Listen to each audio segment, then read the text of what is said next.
नमस्कार नमस्कार, मेरा नाम है राजीव कुमार बजाज यानी आरकेबी और मैं हूं उस वक्त एडवोकेट प्रदीप नामबियर जी के साथ। प्रदीप जी नमस्कार। नमस्कार सर, नमस्कार। और प्रदीप जी और मैं हम दोनों गाएं नेशन नाउ पर। नेशन नाउ हमेशा आपके साथ। आप सब लोगों को जय हिंद, जय महाराष्ट्र, जय भवानी, जय शिवाजी, वंदे मातरम। वंदे मातरम। भारत माता की जय, जय हिंद। जय Hind. To all our viewers in China, ni hao. To all our viewers in Japan, konnichiwa. Pradeep ji. To viewers in East Africa, South Africa, the continent of Africa, wherever they speak Swahili. Wherever they speak Swahili. So, without further ado, let's go straight across to our guest. I tell you what, because it's a very big day in Mumbai, very big day in Uttar Pradesh. Mumbai में तो साहब आज तो जबरदस्त मोर्चा रहा opposition का, fantastic मोर्चा today, and we got great guest with us today. Yogesh Chille sahab नमस्कार। योगेश चिल्ले साहब आपको आवाज आ रही है? नहीं, he is already gone. Yogesh Chille sahab can you hear me? नमस्कार सर, जय हिंद, जय महाराष्ट्र। सर नमस्कार। नमस्कार नमस्कार। Sameer Bhakre sahab, how are you sir? Sameer Bhakre sahab, how are you? I am fine. Looking really good, looking really good. Yes, I think that's a new jacket. Fantastic, really and truly lovely. Tushar Kasal साहब, how are you sir? For the first time, UBT sir. I am fine. I am feeling better, sir. अरे तुषार कसाल साहब, thank you so much for joining us sir. क्या बात है, बहुत ही अच्छा लग रहा है क्योंकि पूरे महाराष्ट्र में जी जितने भी विरोधक है उनकी अभी फट गई है। हाय हाय हाय, कमाल है सर, कमाल है। और कीर्ति निधि पांडे साहब, अरे sir how are you sir? नमस्कार। बहुत दिनों फाइन फाइन सर। सर क्या हमसे नाराज हो गए थे सर? क्या हो गया? क्या पांडे जी बहुत दिनों You had decided to boycott us. ये क्या हो गया यार? But I'll tell you what, I'll go straight across to Yogesh Chille साहब first. योगेश चिल्ले साहब, राज ठाकरे साहब को देखा हम लोगों ने ट्रेन में जाते हुए दादर से चर्चगेट, जबरदस्त। अरे यार क्या जबरदस्त हो गया। Can we show that footage please? I would like to see that footage. Oh there he is in the train. Fantastic. लेकिन योगेश चिल्ले साहब, इस बात से कोई भी इनकार नहीं करता, भले वो भारतीय जनता पार्टी क्यों ना हो, कोई भी इनकार नहीं करता कि अगर वोटर्स लिस्ट में कोई गड़बड़ है तो उसको अपडेट करना चाहिए। लेकिन आपके मोर्चे के तुरंत बाद स्टेट इलेक्शन कमीशन ने प्रेस कॉन्फ्रेंस अनाउंस कर दी 5 और 6 नवंबर को, उसके बाद वो आचार संहिता लागू कर देंगे। तो सर मोर्चे का क्या इंपैक्ट पड़ा? ये क्या आपको ये कह रहे हैं कि आप जितने मर्जी मोर्चे करते रहिए, हम तो चल रहे हैं साहब, we don't need to update the voters list. इसके बावजूद कि वो जो नवी मुंबई में आपने जो निकाला है कि नवी मुंबई के सबर्बन रेलवे स्टेशन के टॉयलेट को एड्रेस दिखाया है वोटर्स का। I mean I am shocked, what is going on here? Yogesh Chille sahab बोलिए। सर पहली बात तो अभी हमारे पास 5 दिन है जी। चुनाव आयोग देखेगी 5 दिन में क्या होगा। अगर इसी तरीके से धांधली करने के बाद भी उन्हें समझ में नहीं आ रहा है जी, तो 5 दिन में हम दिखाएंगे हम क्या कर सकते हैं वो।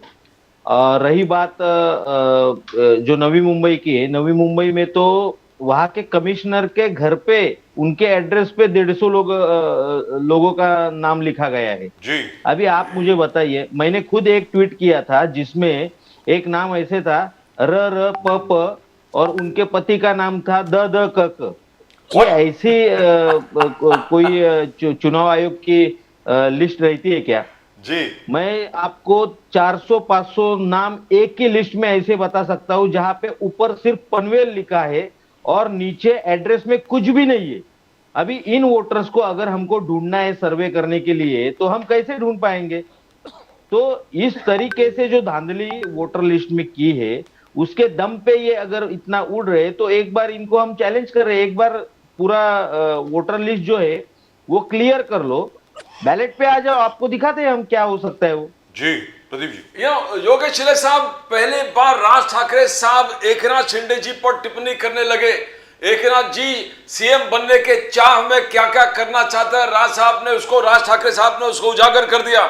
उन्होंने कहा कि नमो tourism centres and heritage site, heritage forts के अंदर नमो टूरिज्म सेंटर्स आपने खोले। शिंदे साहब आपको सीएम बनने की इतना जल्दी किस प्रकार से देखते हो? बिकॉज राज साहब ठाकरे कभी एकनाथ शिंदे जी को इस प्रकार से अटैक प्रहार नहीं किया था। योगेश चिल्ले जी।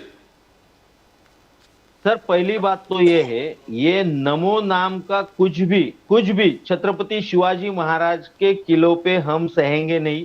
उनके है, अगर कोई नाम देना है तो आप उनके सूबेदार के नाम दे सकते, आप मराठा मावलाओं के नाम दे सकते, लेकिन आप किसी नमो का नाम वहां पे देने जाएंगे हम सहेंगे नहीं, और वो तोड़ेंगे जरूर। इनको जितना भी जोर लगाना है ये लगाए। अगर नमो सेंटर किसी भी किले पे होता है तो वो फूटेगा जरूर, मतलब फूटेगा जरूर। लेकिन ये अजीबोगरीब बात है, लेकिन नमो सेंटर वहां पे बनाने का मतलब क्या हुआ? मेरी तो समझ के बाहर है। हमें भी समझ में नहीं आ रहा है छत्रपति सर शिवाजी कि, महाराज का किला है, वहां पे नरेंद्र नमो सेंटर का मोदी जी क्या का मतलब? महाराष्ट्र के किलो से क्या संबंध है? हमारी तो मांग थी very funny है। महाराष्ट्र के किलो की पूरी डेवलपमेंट आज आप कीजिए। कौन जी। से किले की डेवलपमेंट की है? 10 साल से छत्रपति शिवाजी महाराज का समिंदर में बनने वाला पुतला, उसकी एक ईंट भी इन्होंने रखी नहीं है, और इनको हम नमो सेंटर किलो पे बनाने देंगे? योगेश चिल्ले साहब, आपको मालूम है जब 1995 टू 99 सरकार थी, मैंने आपको ये पहले भी बताया था, इस पे हमारा डिस्कशन हो चुका है। आई वॉज इन्वॉल्व, मैं इन्वॉल्व था अजीत बाबूराव केरकर साहब के साथ इन दी छत्रपति टूर के कैसे फोर्ट्स को हम डेवलप कर सकते हैं, किस तरीके से फोर्ट्स को रिस्टोर करना है, और उसमें से 24 फोर्ट आइडेंटिफाई किए थे। I was there in that commission sir, मैं खुद था उसमें, आपको मालूम है। आज तक उस पर कुछ नहीं हुआ है। Not one fort has been restored, not even one. मतलब this is wrong. In any event that's a separate issue. Let me go to Rasal sahab. Rasal साहब, अब आप ये बताएं, इन्होंने तो अनाउंस कर दिया, इलेक्शन कमीशन ने, स्टेट इलेक्शन कमीशन ने तो अनाउंस कर दिया कि 5 या 6 तारीख को प्रेस कॉन्फ्रेंस होगी जिसमें आचार संहिता अनाउंस हो जाएगी। तो आज के मोर्चे का जवाब दिया गया है आपको, सर बताएं प्लीज। सर देखिए, आवाज आ रही है सर? फर्स्ट क्लास आ रही है सर। आप दिख भी बहुत अच्छे रहे हैं और आपकी आवाज भी बड़ी अच्छी आ रही है। बोलिए सर। हमारा सबसे पहला मुद्दा क्या है जी कि आज जो हमने मोर्चा निकाला था, जी तो उसका सबसे पहला हमारा एक ही मुद्दा है कि अगर अपने जो वोटर लिस्ट है, वोटर लिस्ट में घोटाले है या उसमें कोई भी प्रॉब्लम्स है, अगर ये प्रॉब्लम्स है तो ये प्रॉब्लम लेके आप इलेक्शन क्यों कंडक्ट कर रहे हो? जी सबसे पहले हम उनको बोल रहे हैं कि जो इलेक्शन वोटर लिस्ट में प्रॉब्लम है वो सॉल्व करो, और वो सॉल्व करने के बाद जो भी आपको जब भी इलेक्शन लेना है कभी भी लो, हम इलेक्शन के लिए तैयार हैं। दूसरी चीज, आज आप अगर देख रहे हो कि महाराष्ट्र में सरकार में जितने भी लोग बैठे हैं उनके खिलाफ पूरी की पूरी अपोजिशन पार्टियां एक साथ खड़ी है, और अपोजिशन पार्टियां अब खड़ी है तो इनके बोलते हैं ना कि इनकी अभी फट गई है। हमारे भाषा में उसको क्या बोलते हैं मालूम है? जेव्हा जेव्हा सगळे एकत्र येतात समोरच्यांची फाटून जाते। तो ये परिस्थिति आज आप बीजेपी, अजित पवार गट और शिंदे गट की हो चुकी है। रसल साहब, आपने आज डायस में हम लोग देखा उत्तम जानकर जी, जिन्होंने जो मरकड़वाड़ी का पहले सबसे पहले उजागर कर दिया था, उनके बाद आदित्य ठाकरे जी ने पूरे वोटर पूरा लिस्ट निकाल कर किस प्रकार से डुप्लीकेट हो रहा है वो दिखा दिया था। राज साहब ठाकरे जी वो भी पूरे लिस्ट निकाल कर डुप्लीकेट वोटर, ट्रिप्लीकेट वोटर्स, इसके बारे में हाईजैक किया। बट एक चीज है, ये महाराष्ट्र सरकार को भी मालूम था, स्टेट इलेक्शन और सेंट्रल इलेक्शन कमीशन को मालूम था कि आंदोलन चल रहा है, फिर भी एसआईआर के नाम पे 12 स्टेट में महाराष्ट्र इंक्लूड नहीं किया गया।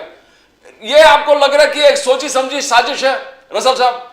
बिकॉज केरल में भी लोकल बॉडी इलेक्शन है, उधर एसआईआर चालू कर दिया, यहां पर क्यों नहीं किया रसल जी? देखो, ये साजिश तो पक्की है।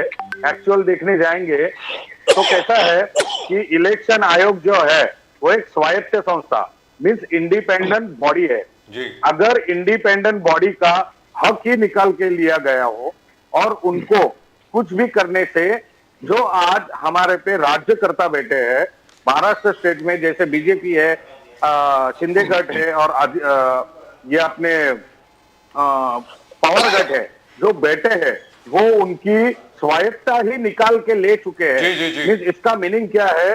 जो इलेक्शन आयोग जो है आज उनके घर में एज अ स्वीपर, मैं खुल के बोल रहा हूं, as a sweeper, as a helper, as a worker ऐसे काम कर रही है, उसकी स्वायत्ता पूरी तरह से निकाल ली है। I'm sure Mr. Bakre will have something to say to that. I'll come to him in just a minute. I'll come to Sameer Bakre साहब in just a minute. Pandey साहब, क्या यही स्थिति यूपी में भी है, उत्तर प्रदेश में भी यही है स्थिति? जहां तक इलेक्शन कमीशन का सवाल है, वोटर्स लिस्ट का सवाल है, और जिस प्रकार अभी योगी आदित्यनाथ जी काम कर रहे हैं, सर बताएंगे? देखिए, उत्तर प्रदेश के अंदर भी इलेक्शन कमीशन की स्थिति वैसे ही है जैसे पूरे देश के अलग अलग राज्यों में।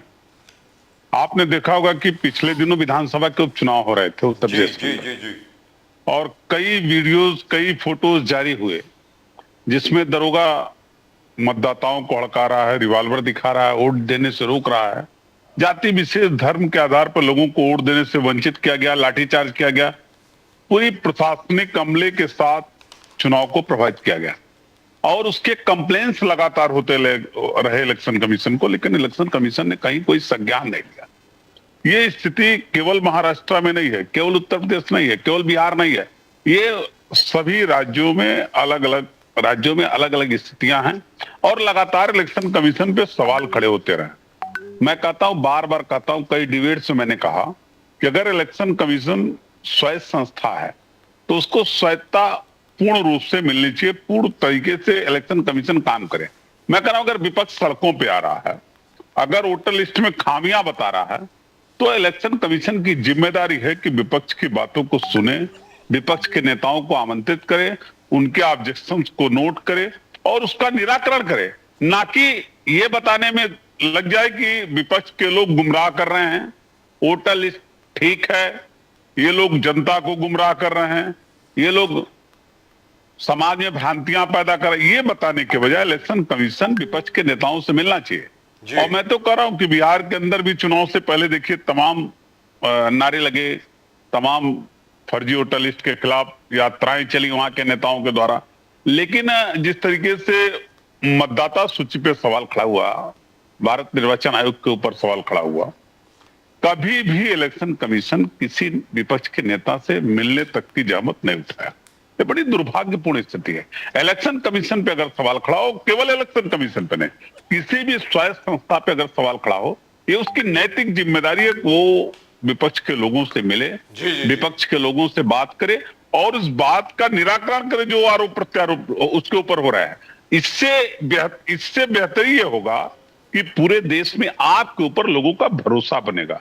जो आज लोग कह रहे हैं ईवीएम में गड़बड़ियां हैं, जो लोग कह रहे हैं मतदाता सूची में गड़बड़, इसका निराकरण होगा तो देश के आम मतदाताओं का भरोसा जगेगा। लेकिन बताइए पांडे साहब, मैंने स्पेशली आपसे इसलिए पूछा क्योंकि आपने, अखिलेश यादव जी ने बताया कि कोई 17,500 या 17,800 के करीब कंप्लेंट करी थी इलेक्शन कमीशन को, उनमें से किसी का जवाब आया अभी तक? नहीं, देखिए, हम लोगों ने जब 2022 के विधानसभा चुनाव के बाद जी, हम लोगों ने, हमारे नेता ने एक बयान दिया, आदरणीय अखिलेश यादव जी ने कहा था कि एक जाति और धर्म के लोगों का वोटर लिस्ट से नाम काट दिया गया। इलेक्शन कमीशन ने बाद में नोटिस जारी किया हमारे नेता आदरणीय अखिलेश यादव जी को, और आप विश्वास मानिए कि 18,000 से ज्यादा एप्लीकेशन विद शपथ पत्र जो 19 के लोकसभा में मतदाता थे और 22 में उनका नाम काट दिया गया था, वो उसी एड्रेस पे मौजूद है, उसी एड्रेस पे रह रहे थे। अब ऐसे लोगों का हम लोगों ने 18,000 से ज्यादा शपथ पत्र इलेक्शन कमीशन को दिया था, लेकिन मैं कह सकता हूं कि एक भी बीएलओ के खिलाफ, एक भी किसी अफसर के खिलाफ न तो जिम्मेदारी तय हुई, न तो कोई कार्रवाई हुई, और न तो कोई जवाब मिला समाजवादी पार्टी के लोगों को। पांडे जी, मगर उन्होंने डिस्ट्रिक्ट कलेक्टर के ऑफिस से आपके सब जितने भी प्रश्न का उत्तर देने के लिए लोकल डिस्ट्रिक्ट कलेक्टर के ऑफिस को अपॉइंट कर दिया था। क्या ये ठीक था कि इलेक्शन कमीशन में आपने कंप्लेन किया और लोकल डिस्ट्रिक्ट कलेक्टर्स आपको जवाब दे, कौन है कौन नहीं है, आपके प्रॉब्लम्स का समाधान करे? देखिए, सवाल यह है कि अगर हमने इलेक्शन कमीशन पे सवाल खड़ा किया, इलेक्शन कमीशन ने हमको नोटिस जारी किया, तो एक जिम्मेदारी इलेक्शन कमीशन की है कि एक एक एप्लीकेशन का जवाब अपने वो डिस्ट्रिक्ट मजिस्ट्रेट से लेता, जिले के निर्वाचन अधिकारी से लेता, और वो सारा जवाब समाजवादी पार्टी के नेता आदरणीय अखिलेश यादव जी ने अगर ऑब्जेक्शन उनके नोटिस का जवाब दिया था, तो उसके जवाब में जो इलेक्शन कमीशन को उचित लगता उसका जवाब इलेक्शन कमीशन उनको देता। लेकिन आज तक समाजवादी पार्टी को कोई जवाब नहीं कमीशन की तरफ से नहीं। राइट, ये दुर्भाग्यपूर्ण स्थिति है, और ये इसीलिए सवाल खड़ा होता है इलेक्शन कमीशन पे उसकी स्वायत्ता पे सवाल खड़ा होता है और उसकी कार्यप्रणाली पे सवाल खड़ा होता है। और इसीलिए भ्रम की स्थिति में पूरा देश है कि इलेक्शन कमीशन किस तरीके से व्यवहार और कार्य कर रहा है। योगेश चिल्ले साहब, अब मुझे ये खबर इंफॉर्मेशन आई है, आपको जाना है शायद, is that correct Yogesh Chille साहब? हाँ, आपको 7:30 बजे निकलना है, इज दैट करेक्ट? तो चलते चलते सर आप ये बता दीजिए कि आगे आप क्या करने वाले हैं। आपने बोला ना 5 दिन बचे हैं, 5 दिन में बहुत कुछ हो जाएगा, क्या हो जाएगा सर बताइए। अभी राज ठाकरे साहब ने कहा कि जिसका नाम 2-2 जगह पर है, 3-3 जगह पर है, मतलब उस पर हाथ पैर चलाओ, ऐसा करके बात करिए। और आगे क्या होगा सर, 5 दिन में क्या होने वाला है? हाथ पैर चलाओ ऐसे नहीं कहा है जी, फिर? उन्होंने कहा है वो अगर वोटिंग को आते हैं जी, तो वो अपने पैरों पे वापस नहीं जाने चाहिए। जी, अपने पैरों पे वापस नहीं जाना चाहिए। अच्छा, चलिए। वापस नहीं जाने चाहिए। जी। और ऐसा ही होगा, अगर वो 2 बार वोट करने कोई भी आएगा जी। तो हमारे लड़के बाहर खड़े रहेंगे। अगर उसने दूसरी बार वोट किया तो उसको भुगतना पड़ेगा। तो इलेक्शन कमीशन का कहा है क्या और सर? पूरी इलेक्शन तौर पे कमीशन कहा है। जी, इलेक्शन कमीशन का क्या 5 दिन में क्या करने वाले हैं सर? 5 तारीख को तो वो 5 दिन का तो आपको कल पता चलेगा। कल हमारी सभी पार्टियों की बैठक है, उसमें तय हो जाएगा कि अभी क्या करने आगे। चिल्ले साहब, एक चीज और होगा, उद्धव ठाकरे जी ने यह भी कहा कि उनके नाम, उद्धव जी के नाम डिलीट करने का कोशिश किया गया और वो ओटीपी वगैरह जिस प्रकार से फ्रॉडुलेंट मोबाइल, ये किस प्रकार से देख रहे हो कि आप उद्धव ठाकरे जी का भी यार क्या संदेश दे रहे हैं? व्हाट इज हैपनिंग चिल्ले साहब?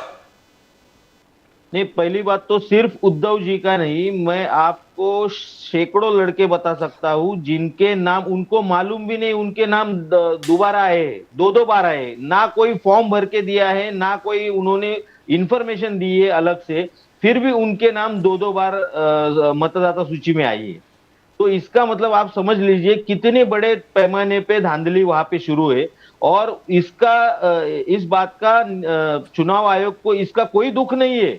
उनको सिर्फ इलेक्शन लेना है और बीजेपी को जिताना है, यही टारगेट लेके ये चल रहे हैं। सर जेन्युइन, सर ये जेन्युइन मिस्टेक नहीं हो सकती क्या योगेश चिल्ले साहब? आपसे पूछ रहा हूं मैं। नहीं, जेन्युइन मिस्टेक असल में एक तो या गलती 2 हो हो सकती है सकती सिस्टम से, है। ऐसी एक की मतदाता सूची जो लगभग 1000 या 1200 मतदारों के नाम उसमें रहते हैं, उसमें 500-600 लोगों की मिस्टेक्स नहीं हो सकती। ये जेन्युइन मिस्टेक्स नहीं है, ये जानबूझ के किए हुए घपले है sir. Right, thank you so much sir Yogesh Chille sahab, thank you so much for joining us. I know you have to go. अगर आप समीर बाकरे जी का जवाब सुन लें तो अच्छा रहेगा, आपके ऊपर है वैसे। बाकरे साहब, he doesn't want to listen. Sameer Bakre Sahab, you heard all this. What do you have to say to that, sir? Sameer Bakre Sahab, you are from the BJP. You are a very, very matured, very well balanced person. और आपका जो ज्यादातर analysis रहता है वो बहुत ही matured रहता है. And I have noticed you never come out with false claims ever. So what would you say, sir? Sameer Bakre साहब बताएं, ये जो इलेक्शन कमीशन को लेकर के जो बात चल रही है। और बाय द वे एक चीज मैं छोटी सी बात यहां पे कहना चाहता हूं कि जब आदरणीय सम्माननीय मुख्यमंत्री जी देवेंद्र फडणवीस जी ने पत्रकारों के साथ एक दिवाली मिलन का प्रोग्राम किया था, उन्होंने कहा था कि वोटर्स लिस्ट में प्रॉब्लम तो है, फेक वोटर्स के नाम हैं उनमें, वो ठीक करने पड़ेंगे, ऐसा देवेंद्र फडणवीस जी ने कहा है। तो मेरा ये कहना है कि लगता नहीं है आपको कि perhaps the BJP and all other party should get together and tell the election commission कि भाई वोटर्स लिस्ट में जो खामियां उसको ठीक करिए।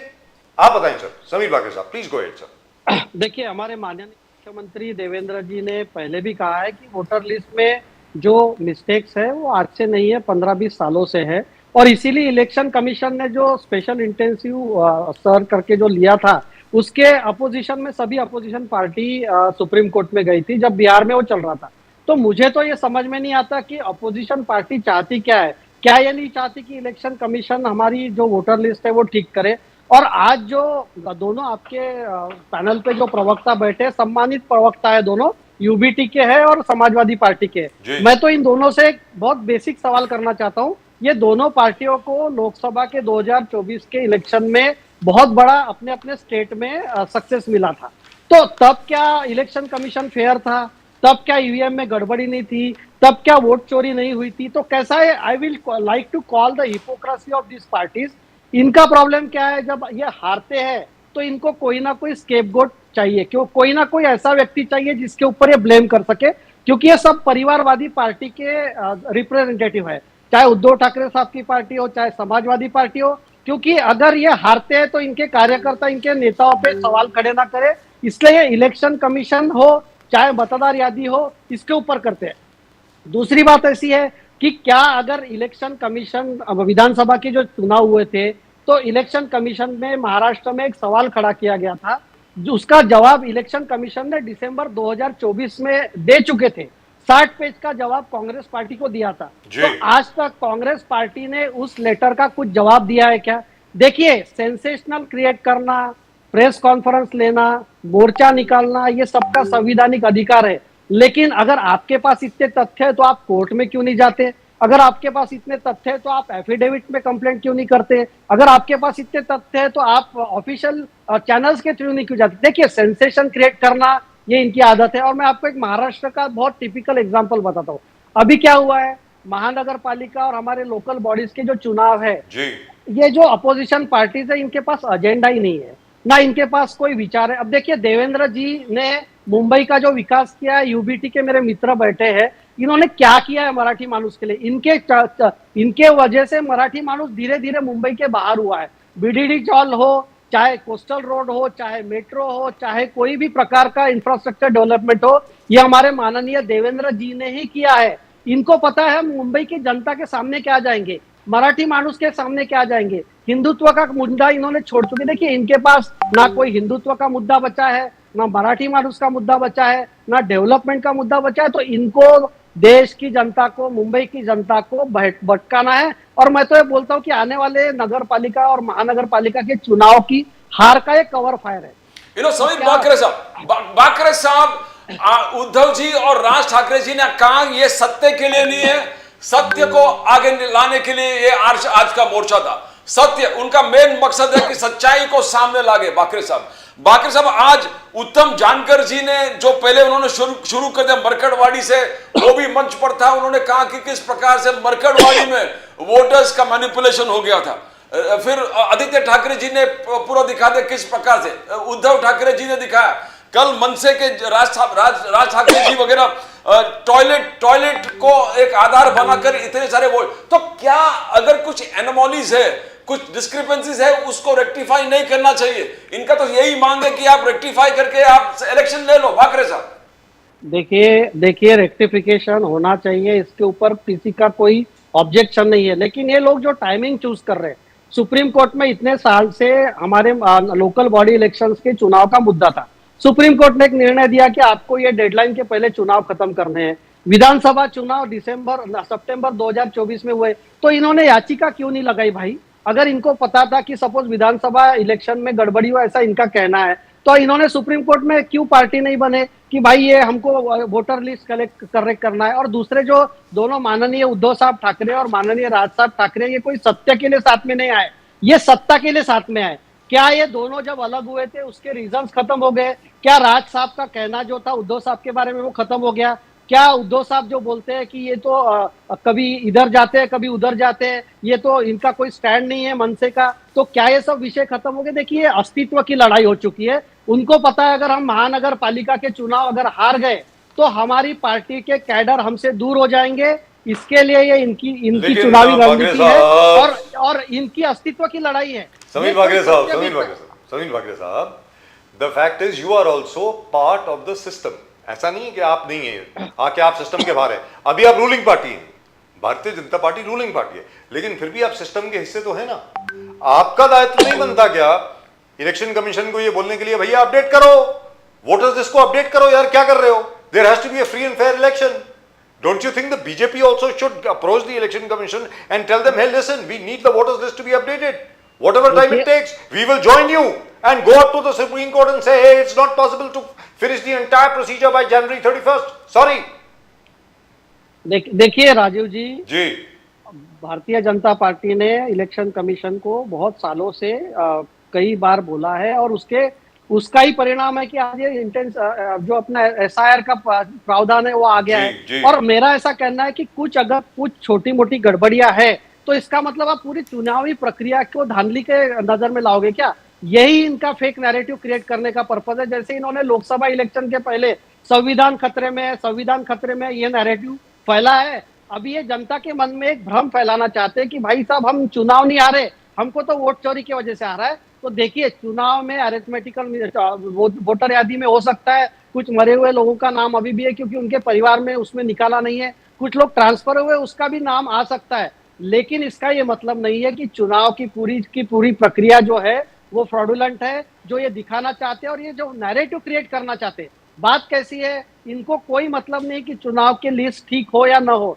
इनको ये नैरेटिव क्रिएट करना है कि भाई हमारी जो हार है ये एक तो ईवीएम जी। की वजह से होने वाली है या वोट चोरी के। रसाल इनके साहब। मैं यूबीटी के प्रवक्ता को पूछना चाहता हूँ, आपने मुंबई में 25 साल राज किया, जी। आपने क्या ऐसे काम किए जिसके बेसिस पे आप जी। लोगों के पास जा तुषार सकते रसाल साहब बताएं। आपसे आप बताइए ना। और देवेंद्र जी का आज कार्यकाल देखिए और आपका देखिए, जी, देवेंद्र तुषार जी ने रसाल जो साहब। काम मुंबई में किए क्या आपने किए? तो चलिए सर, कोई आपने इनके पास आपने एजेंडा आपने नहीं है। आपने सवाल पूछा उनसे भी और समाजवादी पार्टी के प्रवक्ता से भी, पहले यूबीटी के उद्धव ठाकरे के प्रवक्ता तुषार रसाल साहब, बोलिए सर प्लीज। मैं अभी एक ही कहना चाहता हूं, जो आदमी ने जिंदगी भर महाराष्ट्र के 2 टुकड़े करने चाहे, आप देख रहे हो कि बीजेपी के प्रवक्ता उनका नाम ले रहे हैं, उनको सब बहुत बड़ी बड़ी प्रवधियां दे रहे हैं, लेकिन आप अगर देखेंगे तो देवेंद्र फडणवीस जी का जो जन्म हुआ है ना, वो सबसे पहले विदर्भ को महाराष्ट्र से अलग करने के लिए हुआ है।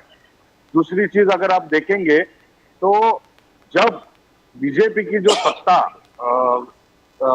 इसमें पूरे भारत में आई तो उन्होंने एक ही देखा, किसने देखा तो सबसे पहले मोदी जी ने देखा और उसके बाद अमित शाह ने देखा कि अगर ऐसा कोई बंदा है जो महाराष्ट्र के 2 टुकड़े कर सकता है, या महाराष्ट्र में जो चुनाव और महाराष्ट्र में जो भी पार्टियां हैं उनको अलग अलग इसमें बांट के खत्म कौन कर सकता है, तो वो देवेंद्र फडणवीस है।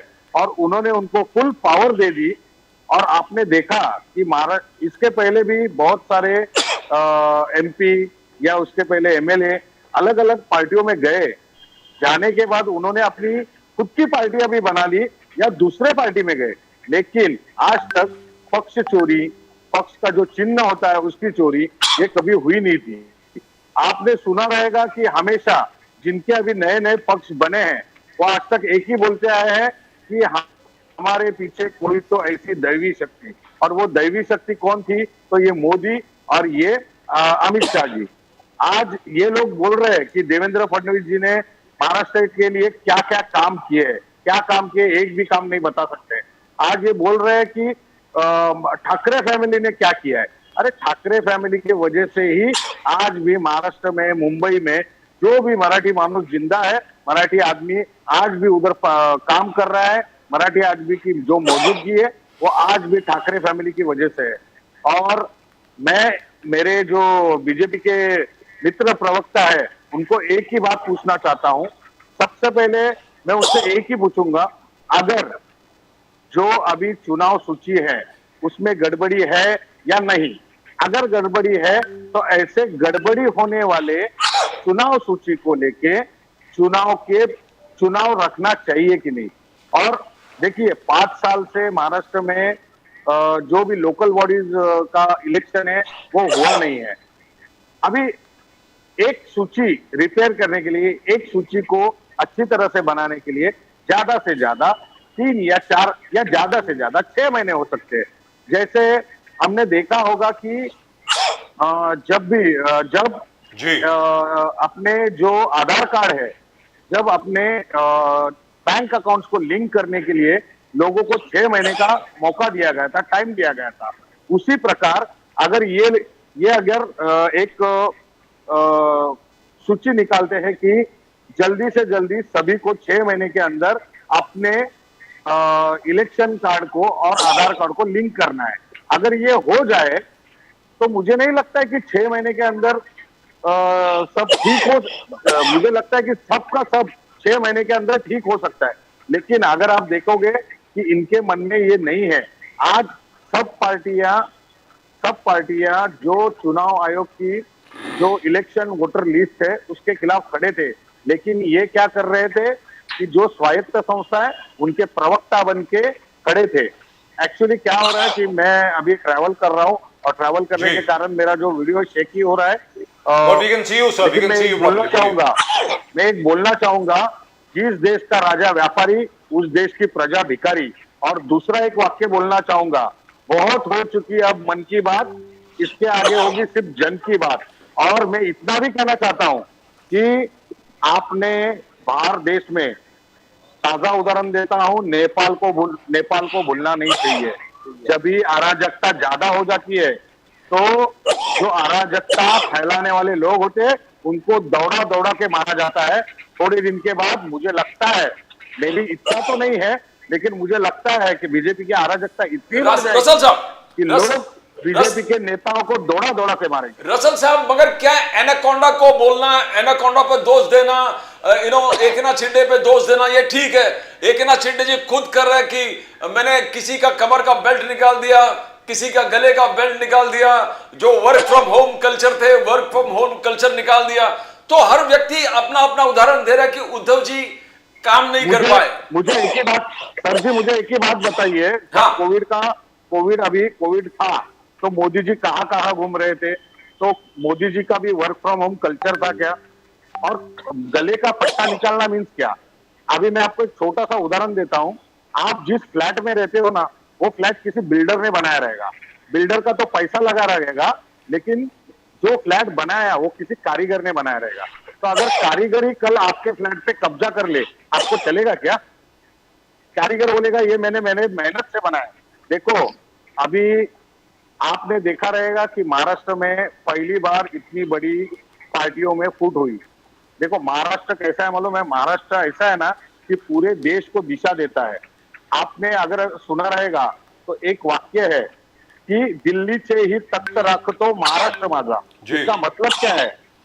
दिल्लीचे ही तख्त राखतो महाराष्ट्र माझा, इसका मतलब यही है कि आज भी दिल्ली में जो भी कुछ होता है उसके लिए सबसे ज्यादा महाराष्ट्र से जो भी आउटपुट इनपुट होता है उसको माना जाता है। आज आप सिर्फ मुंबई मत देखिए, आज आप पूरा देश अगर देखेंगे तो सबसे ज्यादा रेवेन्यू देने वाली मेरी मुंबई सिटी है, मेरा महाराष्ट्र है। तो ये अगर आप बात देखोगे तो महाराष्ट्र से ही पूरे भारत का राजकारण चलता है। लेकिन रसाल साहब, वन स्मॉल थिंग सर। अरे बीजेपी वाले जो है, सुनिए ना साहब, जी बोलिए। बीजेपी वाले जो है वो आरएसएस के सिद्धांतों पे चलते हैं। जिस आरएसएस ने कभी भारत का जो अपना फ्लैग है उसको अपना फ्लैग माना नहीं, इतने साल तक वो फ्लैग अपने नागपुर के जो नागपुर का उनका जो मेन ऑफिस है उधर लगने नहीं दिया। ये लोग महात्मा गांधी को मानने वाले नहीं है। महात्मा गांधी जी को जिसने एसेसिनेट किया, महात्मा गांधी जी का जिसने खून किया, ये लोग ऐसे गोडसे को मानने वाले लोग हैं। चलिए रसाल साहब ये बताइए, अरे रसाल साहब ये बताइए कि मान लीजिए इलेक्शन कमीशन आपकी बात नहीं मानती, इलेक्शन कमीशन कहती है कि भैया ये वोटर्स लिस्ट हमारी ठीक है, और वैसे भी जो चीफ इलेक्शन कमिश्नर दिल्ली में है उन्होंने जो स्पेशल इंटेंसिव रिवीजन उन्होंने 12 स्टेट में अनाउंस करी है, महाराष्ट्र में उसमें नहीं है। हाँ बोलिए। चौथे सर सुनिए ना, बोलिए। चौथा मेरा अभी डिबेट हो रहा है। चौथे डिबेट से पहले जो 3 डिबेट हुए ना, उसमें जितने भी बीजेपी के प्रवक्ता बैठे हैं उन्होंने कबूल किया है कि जो चुनाव सूची है, मीन्स इलेक्शन के जो लिस्ट है, वोटर लिस्ट है, उसमें गड़बड़ी है। मुझे इतना ही पता है, जिसमें गड़बड़ी है वो लेके आप आगे नहीं जा सकते। और अगर गए तो फिर क्या? मेरा तो ये आपसे पूछना है कि 5 या 6 तारीख को तो वो आचार संहिता अनाउंस करने वाले हैं, फिर क्या करेंगे आप? सर देखो, वो टाइम पे जो करना है वो हम कर लेंगे, अभी बताना उचित नहीं रहेगा। जो टाइम पे क्या करना है वो हम लोग पक्का कर लेंगे। Right. So lot of opposition unity over here. Samir Bhagre ji, I'm coming to you, but first I must go to Mr. Pandey. Pandey साहब, 2 खबरें आ रही हैं मुझे, 2 अलग-अलग खबरें आ रही हैं Uttar Pradesh. Sir 1 minute sir. जी बोलिए। मेरा ना थोड़ा सा नेटवर्क इश्यू हो रहा है। Okay, sir, we'll come back to you. Thank you very much. Rasal sahab, so nice of you for joining us. You can try and come back. But I do have Mr. Pandey with me, and I need to ask him this. Pandey साहब, 2 खबरें आ रही हैं अभी उत्तर प्रदेश से। एक तो खबर आ रही है कि आपके यहां पे जबरदस्त मतलब डिफेंस प्रोडक्शन और न जाने क्या क्या टेलीफोन मैन्युफैक्चरिंग, मोबाइल मैन्युफैक्चरिंग, ये सब हो रही है। और तो और छोड़िए, Uttar Pradesh is now number 2 in terms of GDP in India. आप जो है तमिलनाडु को भी पीछे छोड़ गए, आगे पहुंच गए, महाराष्ट्र के बिल्कुल जरा पीछे हैं, छोटे से। दूसरी खबर जो आ रही है वो बहुत चिंताजनक है सर। क्या असल में दलितों के खिलाफ, पिछड़े वर्ग के खिलाफ, अल्पसंख्यकों के खिलाफ, क्या वास्तविकता में यूपी में क्राइम बहुत ज्यादा बढ़ गया? Is that true sir? Kirti Nidhi Pandey जी।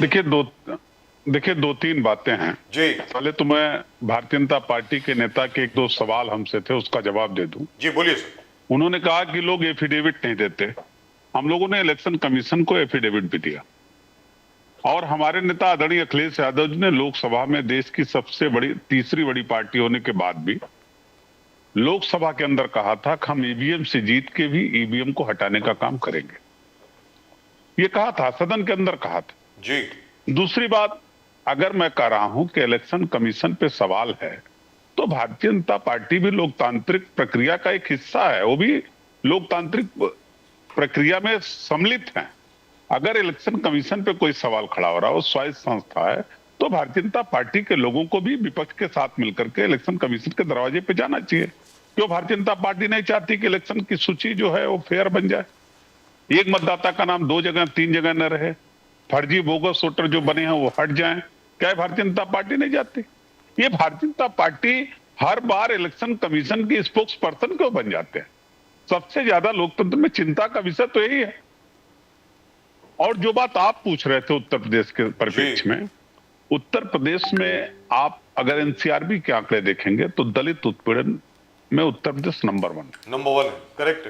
जो 2023 तक का जो डेटा अभी तक आया है। जी हाँ जी। आप दहेज हत्या के मामले में उत्तर प्रदेश नंबर 1 है, महिला उत्पीड़न के मामले में नंबर 1 है, और अपहरण के मामले में उत्तर प्रदेश नंबर 1 है। और हमारे मुख्यमंत्री जी कहते हैं कि हमने तो क्राइम खत्म कर दिया। एनसीआरबी के आंकड़े आप देखिए, आपके सामने होंगे जी। तो इन सब चीजों को जो बात मैं कह रहा हूं वो पूरी तरह स्पष्ट है कि ये स्थिति उत्तर प्रदेश की है। उत्तर प्रदेश के अंदर आंकड़ों का जो बाजीगरी है, जो जीडीपी बढ़ाने का, मैं कह रहा हूं कि रोजगार के हाल क्या है उत्तर प्रदेश के अंदर। बेरोजगारी लगातार बढ़ रही है। लगातार वो नौजवान जो पूरा क्वालिफिकेशन रखता है वो आउटसोर्सिंग पे नौकरी कर रहा है। परमानेंट सफाई कर्मचारी अगर 30,000 रुपया 40,000 रुपया तनख्वाह पाता है तो आउटसोर्सिंग वाला 10,000 पा रहा, 12,000 पा रहा, 8,000 पा रहा है। ये मतभेद है। ये दोनों नौकरियों में कितना मतभेद है। और पीडीए के लोगों के साथ, दलितों के साथ आंकड़ों की बात करेंगे। आज मेरे पास वो आंकड़ा नहीं है, नहीं तो मैं आपको भेज देता। जनपदवार मेरे पास सूची है कि अगर किसी जनपद में 11 पोस्टिंग क्लास 1 के अफसरों की है तो उसमें 2 पीडीए के लोग हैं, 1 पीडीए का है, 3 पीडीए का है, 4 पीडीए। क्या यही आंकड़ा पीडीए के लोगों का है? क्या पीडीए की भागीदारी यही उत्तर प्रदेश की भारतीय जनता पार्टी सरकार सुनिश्चित कर रही है? और अगर नहीं सुनिश्चित कर रही है तभी सवाल हमारे नेता आदरणीय अखिलेश यादव जी बार बार उस पर उठा रहे हैं। उनके हक की बात ये कर रहे, संविधान खतरे में था, संविधान का नैरेटिव बनाया खतरे में है। संविधान का नैरेटिव नहीं बनाया हमने, खतरे में है। संविधान का पूरी तरीके से उल्लंघन करने का काम उत्तर प्रदेश की भारतीय जनता पार्टी की सरकार करे। पीडीए के लोगों का हक मारने का काम भारतीय जनता पार्टी की सरकार के। 69,000 शिक्षकों की भर्ती में जो चयनित शिक्षक है वो आज भी पिछले 4-5 सालों से लगातार कोर्ट के भी चक्कर लगा रहे हैं, कोर्ट में मुकदमे लड़ रहे हैं और भारतीय जनता पार्टी के नेताओं के दरवाजे चक्कर काट रहे हैं। कोई सुनने को तैयार नहीं। सड़क पे आंदोलन कर रहे हैं, पुलिस गिरफ्तारियां कर रहे हैं उनकी। अगर उनका अधिकार नहीं मिलेगा, विश्वविद्यालयों में नॉट सुटेबल फाउंड लिख करके पद पे पिछड़े और दलित समाज के लोगों की भर्ती नहीं हो रही है। जब उनका 1 सीट बच रहा है उस पे जनरल कैटेगरी के लोग भर्ती कर दी जा रही हैं। 2 सीट निकाला जा रहा है, पिछड़े दलित की जहां भर्ती होनी है और नॉट सुटेबल फाउंड लिख दिया जा रहा है कि कोई उस योग्य नहीं मिला। क्या पिछड़ा दलित समाज का कोई नौजवान इस योग्य पांडे जी, जो विश्वविद्यालयों में प्रोफेसर हो जाए, डिग्री कॉलेज में प्रोफेसर हो जाए, कुलपति हो जाए, क्या कोई ऐसा पिछड़ा दलित समाज का व्यक्ति नहीं है? पांडे जी, अगर ऐसा करेगी भारतीय जनता पार्टी की सरकार तो हमारा काम है हम उनके अधिकार के लिए आवाज उठाते रहे। पांडे जी, सिक्योरिटी सिवान में योगी आदित्यनाथ जी ने कहा बुलडोजर विल वर्क, बुलडोजर चलेगा और जो भी लॉ एंड ऑर्डर को तकलीफ देगा उन पर बुलडोजर चलेगा, सीधा नरक में भेज देंगे। योगी आदित्यनाथ जी का कहना है माफिया राज खत्म हो गया, अब ease of business, ease of business, Uttar Pradesh में ईज ऑफ बिजनेस, और आंकड़े जो आप कह रहे हैं कि गलत है, वो आंकड़े सबको सुनाते गए। तो और दूसरा जो आपने कहा कि पीडीए आपका सक्सेसफुल फॉर्मूला, अखिलेश यादव जी का आपका सक्सेसफुल फॉर्मूला पीडीए, क्या मायावती योगी जी का तारीफ करके उस चीज को क्या पंक्चर नहीं किया कि Yogi Adityanath is more reliant? जब मायावती कहती, how do you see this, impact किस प्रकार से होगा पांडे जी? देखिए, मायावती जी ने पीडीए के किसी अभियान को पंचर नहीं किया। मायावती जी ने अपने अभियान की जो शुरुआत किया 9-10 साल बाद, उसको स्वयं पंचर कर दिया उतनी बड़ी रैली को। जिस राज्य में दलित उत्पीड़न नंबर 1 पे हो, जिस राज्य के हर जनपद में दलितों के साथ अन्याय हो रहा हो, अगर दलित समाज की नेता कहने वाली बहन सुश्री मायावती जी उस राज्य के मुखिया की तारीफ कर रही हो, किसी भी एक भी दलित के साथ अन्याय हुई घटना का जिक्र न कर रही हो, तो उन्होंने अपने मिशन को पंचर किया है। जो लोग उस रैली में गए थे, उन लोगों ने भी उस बात को, उस सवाल को खड़ा किया जो सवाल हम लोग खड़ा कर रहे हैं। वो लोग भी अब ये स्वीकार कर रहे हैं कि दलित समाज की भी असली लड़ाई, उनके हक की लड़ाई, संविधान बचाने की लड़ाई, आरक्षण की लड़ाई अब मायावती जी नहीं लड़ेंगे। अब वो दलित समाज धीरे धीरे स्वीकार कर रहा है कि उनके भी अधिकार की लड़ाई पीडीए के जननायक आदरणीय अखिलेश यादव जी लड़ेंगे। और इसीलिए जो हमारी ताकत बढ़ रही है, उसी से भारतीय जनता पार्टी परेशान थी। और भारतीय जनता पार्टी, यह अतिशयोक्त नहीं कि भारतीय जनता पार्टी और बसपा के सहयोग की उतनी बड़ी रैली कराई गई। सरकारी बसों का इस्तेमाल किया गया, उसमें सरकार ने सहयोग किया उस रैली को कराने में। और मायावती जी कोई मेरा अभियान पंचर नहीं की। मायावती जी स्वयं अपना अभियान स्वयं पंचर की, जिसका एक भी सांसद उत्तर प्रदेश में नहीं, एक विधायक है। आने वाले दिन में शायद वो भी एक विधायक। लेकिन सर, क्या वास्तविकता में उद्योगों में बढ़ोतरी हो रही है कि नहीं हो रही? क्योंकि मेरे पास आंकड़े तो बहुत जबरदस्त हैं सर। सारे जो आईफोन है, i17 जितने भी हैं जो यूएसए के लिए बन रहे हैं, वो सारे असेंबल यूपी में हो रहे हैं। ब्राह्मोस मिसाइल का पहला बैच जो लखनऊ के पास आपकी फैक्ट्री है, वहां से बनकर के इंडियन आर्मी को पहुंच भी गया है। उसके अलावा जो एम्यूनिशन फैक्ट्रीज हैं कानपुर में, उन्होंने हाई क्लास स्पेशल एम्यूनिशन बनाना भी शुरू कर दिया है। उसके अलावा एलएनटी की जो फैक्ट्री है, जो बोफोर्स गन का जो प्रोटोटाइप यहाँ पे बना रही है, उन्होंने भी बहुत अच्छा काम करना शुरू कर दिया है। एविएशन डोमेस्टिक पैसेंजर अब 17%, कार्गो अब 20%, यानी एविएशन सेक्टर भी जबरदस्त काम कर रहा है उत्तर प्रदेश में। ये आंकड़ा है पांडे जी। देखिए भारतीय जनता पार्टी को तो मैं बता रहा हूं, आंकड़ों की बाजीगरी करने के माहिर लोग हैं सर। ये तो प्राइवेट फर्म, आंकड़ों की बाजीगरी करने के माहिर लोग हैं जी। और जो प्रोडक्शन हो रहे हैं उनको मार्केट में आने दीजिए, रक्षा विभाग को मिलने दीजिए, देखते हैं कितना उससे व्यापार हो रहा है, किन किन देशों को उसको बेचा जा रहा है। सर अभी तो इंडिया कहां जा रहा है, अभी तो इंडियन आर्म्ड फोर्सेस ही खरीद रही है विभाग को। अभी तो ये छोटा सा युद्ध हुआ है, छोटी सी लड़ाई लड़ी है भारतीय जनता पार्टी की सरकार के नेतृत्व में, मोदी जी के नेतृत्व में हम लोग लड़े अभी। उसका हर्ष भी आपने देखा, आप भी जानते और मैं भी जानता, और सेना के बड़े बड़े अफसर भी जानते। सर हर्ष तो बहुत अच्छा हुआ। जी ने कहा कि एक भी सैनिक हताहत नहीं हुआ उस लड़ाई। इंडिया का तो एक भी नहीं हुआ हमारे सैनिक हताहत हुआ सर। इंडिया का तो एक भी नहीं हुआ। एक बच्चा अपना मरा है, वो वीर गति को प्राप्त हुआ, एक अपना जो अग्निवीर था, that is it. Otherwise we had no casualty at all. Agniveer भी सैनिक है हमारा जी। सिर्फ एक बच्चा हमारा गया, रक्षा की जिम्मेदारी है जी। एक बच्चा गया है हमारा बस। देश के रक्षा मंत्री जी ने सदन में कहा था कि एक भी सैनिक हताहत नहीं हुआ। एक हुआ है और एक हुआ है, and we didn't lose a single aircraft. ये भी आपको बता, उन्होंने कहा एक भी हताहत नहीं हुआ। रक्षा मंत्री जी ने गुमराह किया इस देश के। चलिए 140 करोड़ आबादी। उनको शायद मालूम नहीं होगा कि एक अग्निवीर शहीद हो गया है। ऐसी बात नहीं हुआ है। रक्षा मंत्री को नहीं मालूम होगा तो किसको मालूम होगा? नहीं सर, हो जाता है कभी कभी, अपडेट हो जाती है। जैसी अपडेटेड इन्फॉर्मेशन आएगी तो आ जाएगी, ऐसी क्या बात है। क्योंकि राजनाथ सिंह जी को मैं जानता हूं अच्छी तरीके से, आप भी बहुत अच्छी तरीके से जानते हैं, वो ज्यादातर मिसलीड नहीं करते। He was chief minister of Uttar Pradesh also, और आपके भी बड़े अच्छे मित्र हैं, अखिलेश यादव जी के भी बड़े अच्छे मित्र हैं, ऐसी कोई बात नहीं। But it happens sometimes. Bakre साहब, अखिलेश यादव जी ने आरएसएस का आलोचना किया। उन्होंने कहा कि सरदार पटेल ने आरएसएस को बैन कर दिया। वहां मल्लिकार्जुन खड़गे साहब कह रहा कि आरएसएस को बैन करो, बैन करने की जरूरत है। राहुल गांधी जी चिल्ला चिल्ला के कह रहे हैं आरएसएस को बैन करो, उद्धव ठाकरे जी कह रहे हैं कि आरएसएस पर पाबंदी। How do you see that? Modi साहब ने कहा द वर्ल्ड्स बिगेस्ट एनजीओ, सबसे बड़ा एनजीओ, बट पूरे ऑपोजिशन टूट पड़ा है आरएसएस पे। Why targeting RSS? बाकरे साहब देखिए, अपोजिशन पार्टी का वैचारिक पतन अभी पूरा हो चुका है। ना इनके पास जनता के लिए कोई एजेंडा है, ना इनके पास कोई विकास का एजेंडा है।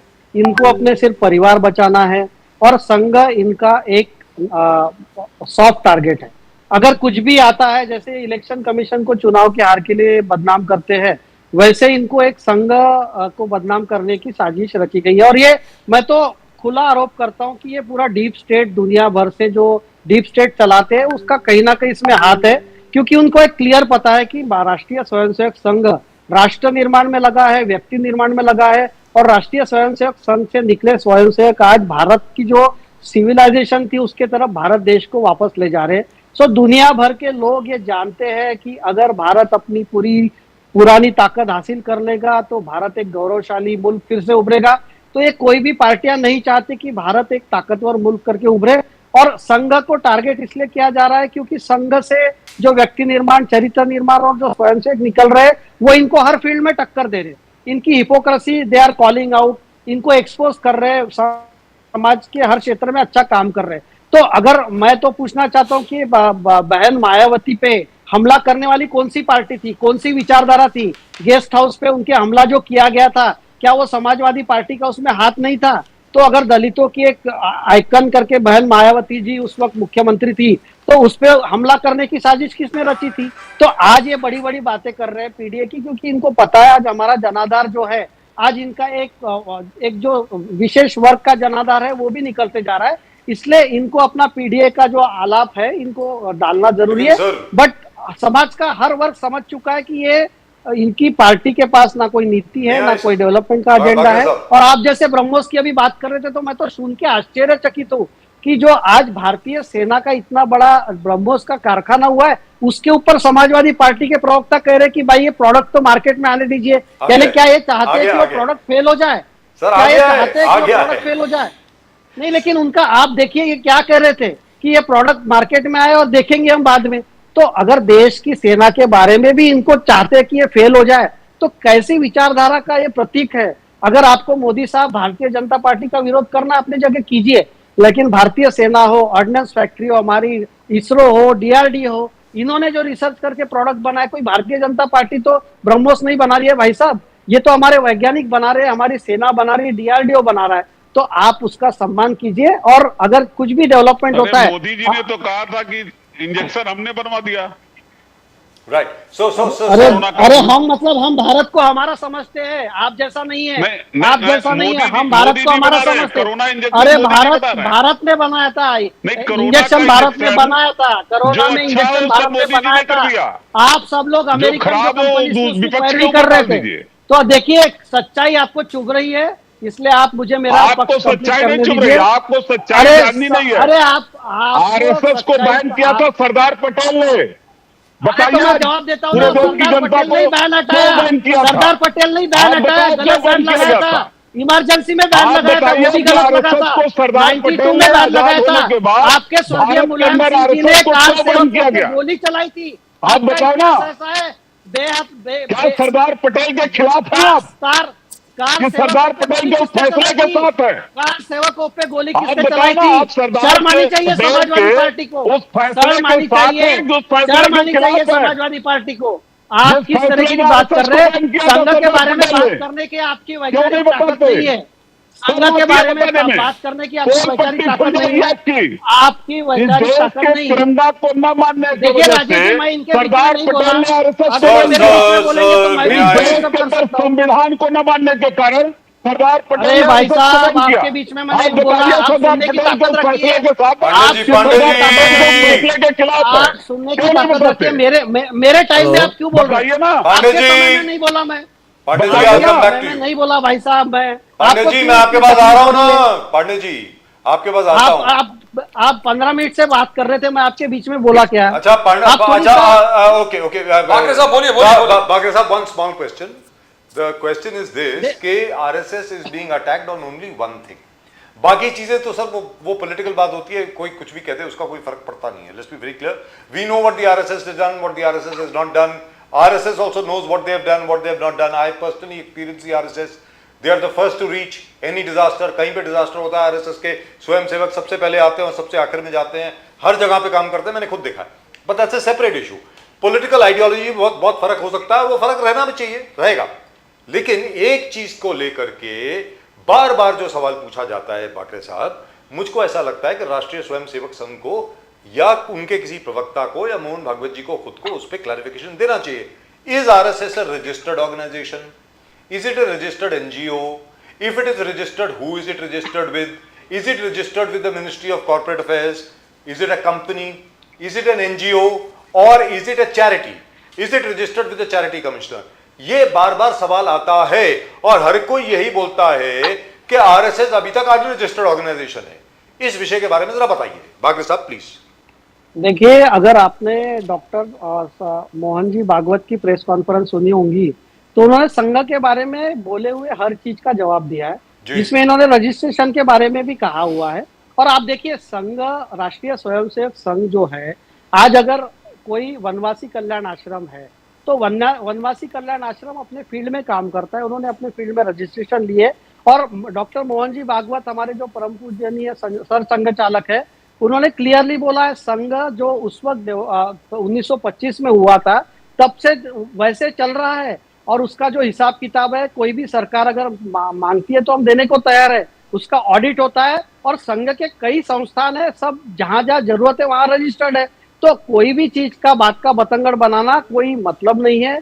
संघ एक संस्था है जो स्वयंसेवी संस्था है, जो काम कर रही है, समाज के हर क्षेत्र में काम कर रही है. और अगर संघ की आइडियोलॉजी से तकलीफ है तो मतलब इनको पता है कि संघ की आइडियोलॉजी आज यंगस्टर्स भी मान रहे और कुछ समाज का जो एक तबका है, एक जो धर्म विशेष है जिसका प्रतिनिधित्व यहाँ बैठ के समाजवादी पार्टी करती है, उनको पता है कि अखंड भारत संघ चाहता है तो भारत का विभाजन करने वाली शक्तियां कौन थी, ये मैं आपसे पूछना चाहता हूँ. तो संघ ने भारत को हमेशा पूरा एक अखंड भारत की बात की है और ये लोग बोलते हैं कि अखंड भारत नहीं, हमको तो भारत विभाजित चाहिए. और आज यूबीटी के प्रवक्ता कह के गए कि भाई नेपाल जैसी क्रांति हो. तो संघ को क्रिटिसाइज करने से पहले क्या ये डेमोक्रेसी में विश्वास करते हैं क्या? ये यूबीटी के और ये जो मनसे के प्रवक्ता बोल के गए कि हम इसको मारेंगे उसको मारेंगे, अरे 2-4 निहत्थे लोगों को मारते हैं, आप जाके लड़िए ना आतंकवादियों से. अगर इतनी हिम्मत है, बेचारा कोई उत्तर प्रदेश का आदमी आके काम करता है, उसको मारने में मनसे बहुत अपने आप को ताकतवर समझती है क्या? तो ये जो है ना, ये पार्टियां पूरी खत्म हो चुकी है, इनकी आइडियोलॉजी खत्म हो चुकी है. समाजवादी पार्टी भी जो है एक धारा को रिप्रेजेंट करती है और समाज में इनका जो वक्त था, आप याद कीजिए, आतंक का राज हुआ करता था. अतीक अहमद हो, चाहे मुख्तार अंसारी हो, इन लोगों का राज था. ये समाजवादी पार्टी के एमएलए हुआ करते थे, इनका आतंक हुआ करता था, इन लोगों के टॉर्चर सेंटर हुआ करते थे. और आज ये हमको पीडीए की बात कर रहे, सामाजिक व्यवस्था की बात कर रहे. अरे योगी जी के नेतृत्व में पूरे उत्तर प्रदेश का विकास हो रहा है. अगर दुनिया भर से इन्वेस्टमेंट आ रही है तो दुनिया भर की कंपनीज को ये पता है कि लॉ एंड ऑर्डर ठीक है, उसके बाद ही इन्वेस्टमेंट आती है. आपके राज में जो औरतें थी वो 7 बजे के बाहर नहीं निकल सकती थी. तो ये बहुत बदलाव है. मुझे पता है आपको तकलीफ हो रही है क्योंकि आपका जनाधार गिरते जा रहा है और योगी जी आपके मन में चुभ रहे हैं क्योंकि पता है योगी जी एक स्वर्णिम उत्तर प्रदेश की तरफ जा रहे हैं, एक भारत के सिविलाइजेशन को लेके जा रहे हैं. बट बाकरे साहब, योगी आदित्यनाथ जिस प्रकार से पॉलिटिसाइज कम्युनल एक एजेंडा लेके जा रहे हैं, जैसे बिहार में जाके उन्होंने कहा कि लालू प्रसाद यादव ने रथ यात्रा रोका था, अडवाणी जी के रथ यात्रा रोका था लालू प्रसाद यादव जी ने. Lalu Yadav ji and family against सनातन धर्म, against the construction of temple.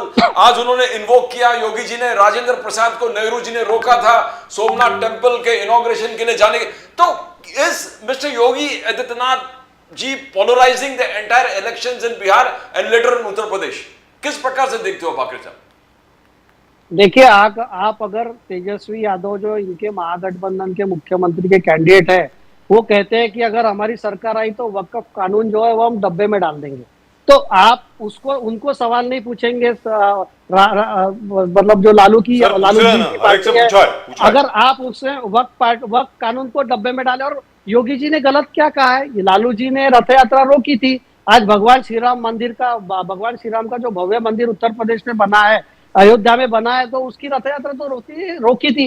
ये सुप्रीम कोर्ट का निर्णय है। ना उसके इनॉग्रेशन में समाजवादी पार्टी के कोई लोग गए, ना उसके इनॉग्रेशन में कोई अपोजिशन पार्टी के लोग गए। तो प्रभु श्री राम के प्रति इनकी आस्था तो जग जाहिर है। तो जो फैक्ट्स है, अगर योगी जी कुछ हिस्टोरिकल चीजें जनता के सामने रख रहे, हमारे समाज में देखिए प्रदीप जी, यही तो प्रॉब्लम है कि अगर हमारे समाज में जो पिछली चीजें हैं, अगर वो सच बताने लगे तो लोग बोलते कम्युनलाइज कर रहे हैं। यानी आप अगर कोई चीज धर्म के बारे में अगर सही चीज जानकारी दे रहे, तो ये क्या कम्युनलाइजेशन है? अगर लालू प्रसाद यादव ओपनली मुस्लिम धर्म के बारे में गलत ये बोलते थे और हिंदू धर्म के बारे में कुछ बोलते थे, तो ये क्या सही था? अगर योगी जी जाके वहां सनातन धर्म की बात कर रहे, मैं तो पांडे जी से पूछना चाहता हूँ, इनके डीएम के इनके साथीदार है, तो सनातन धर्म को इतनी गंदी गाली देने वाले स्टालिन के सुपुत्र, क्या वो इनके विचारों से सहमत है?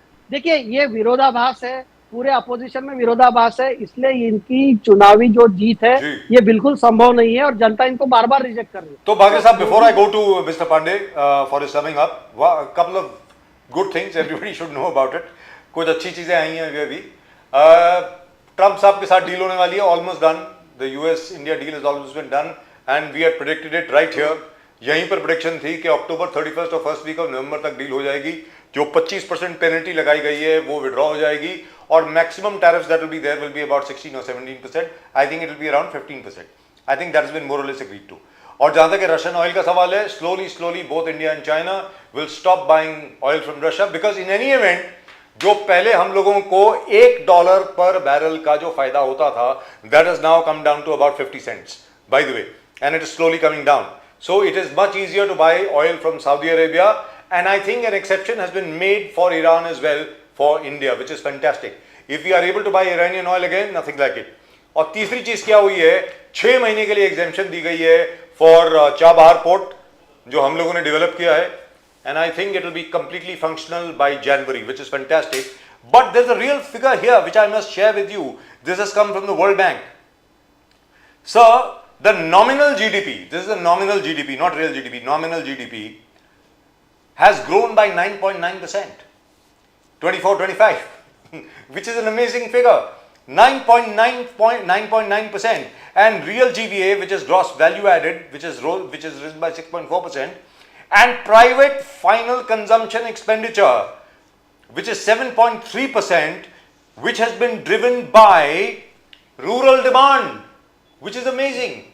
कि गांव से जो डिमांड आ रही है अभी, ग्रामीण क्षेत्र से जो डिमांड आ रही है, that has become the driver for the Indian economy, which is fantastic. और ट्रंप साहब के जो टैरिफ थे उनका इफेक्ट कोई 20% के करीब पड़ा है, उससे ज्यादा नहीं पड़ा है, क्योंकि हमारे जितने एक्सपोर्टर्स हैं उन्होंने अलग अलग मार्केट ढूंढ ली है पूरी दुनिया में, विच इज फैंटास्टिक।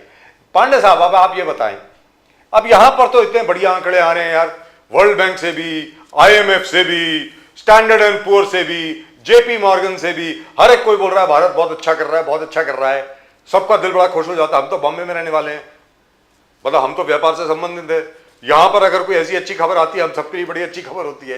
लेकिन समाजवादी पार्टी से जब भी बात करो तो भैया कुछ नहीं है, हालत खराब है, मर गए, लुट गए, हमेशा ये बात होती है। ये क्या बात है सर? पांडे साहब कोई अच्छी बात भी करो ना प्लीज। देखिए 2-3 बातें भारतीय जनता पार्टी के नेता ने कही है। जी बोलिए सर। मैंने एक सवाल खड़ा किया कि आरएसएस को बैन किसने किया था?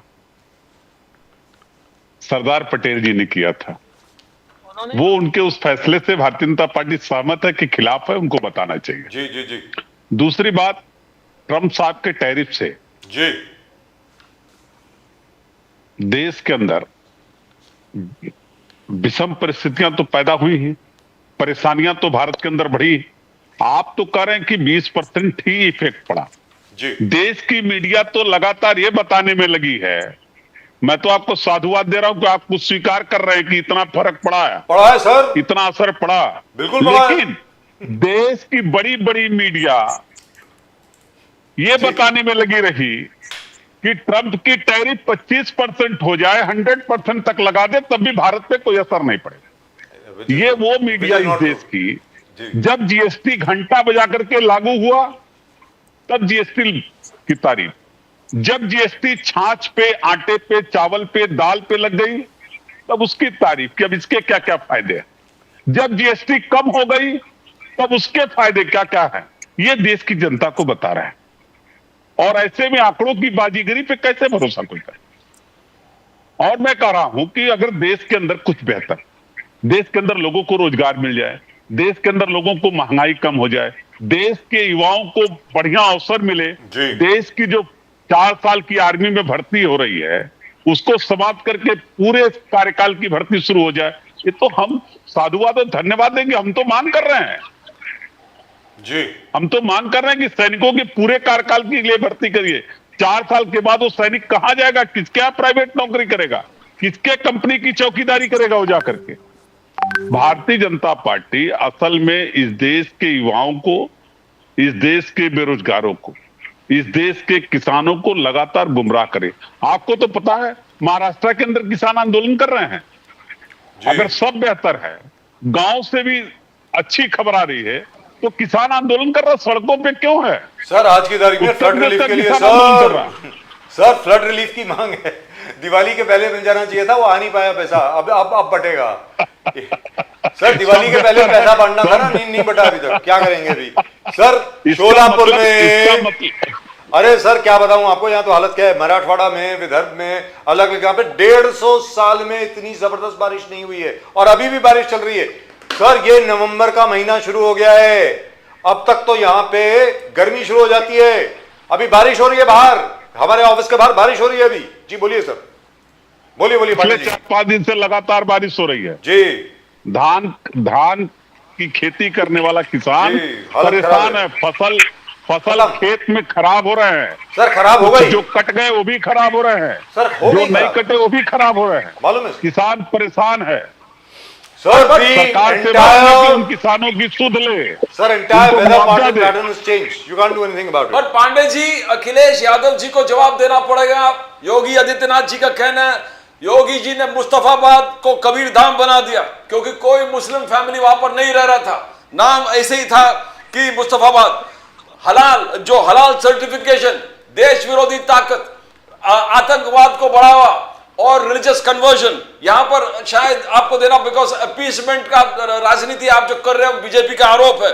Political Islam the greatest threat to Sanatan Dharma. Pandey जी, सनातन धर्म को अगर सबने किसी ने हानि पहुंचाया है, वो political Islam. How do you see ये योगी जी का स्टेटमेंट? कहीं ना कहीं तो आपको जवाब देना पड़ेगा पांडे जी। देखिए योगी आदित्यनाथ जी को उत्तर प्रदेश ही नहीं, देश के अंदर जब जाते हैं कहीं सभा करने, तो उनको उत्तर प्रदेश की डेवलपमेंट पे बात करनी चाहिए। उनको अपने कार्यकाल में बता, आज बिहार के अंदर सबसे बड़ा मुद्दा क्या है? तेजस्वी यादव जी केवल एक मुद्दा लेकर के चल रहे हैं, बेरोजगारों को रोजगार नौकरी देने का। जाके जब बताना चाहिए ना कि भारतीय जनता पार्टी की सरकार उत्तर प्रदेश में, हमने इतने लोगों को नौकरी दे दिया, हमने इतने लोगों के लिए रोजगार डेवलप कर दिया, हमने इतनी फैक्ट्रियां लगवा दी। 20 साल से वहां उनकी सरकार है जिसके वो साझेदार है।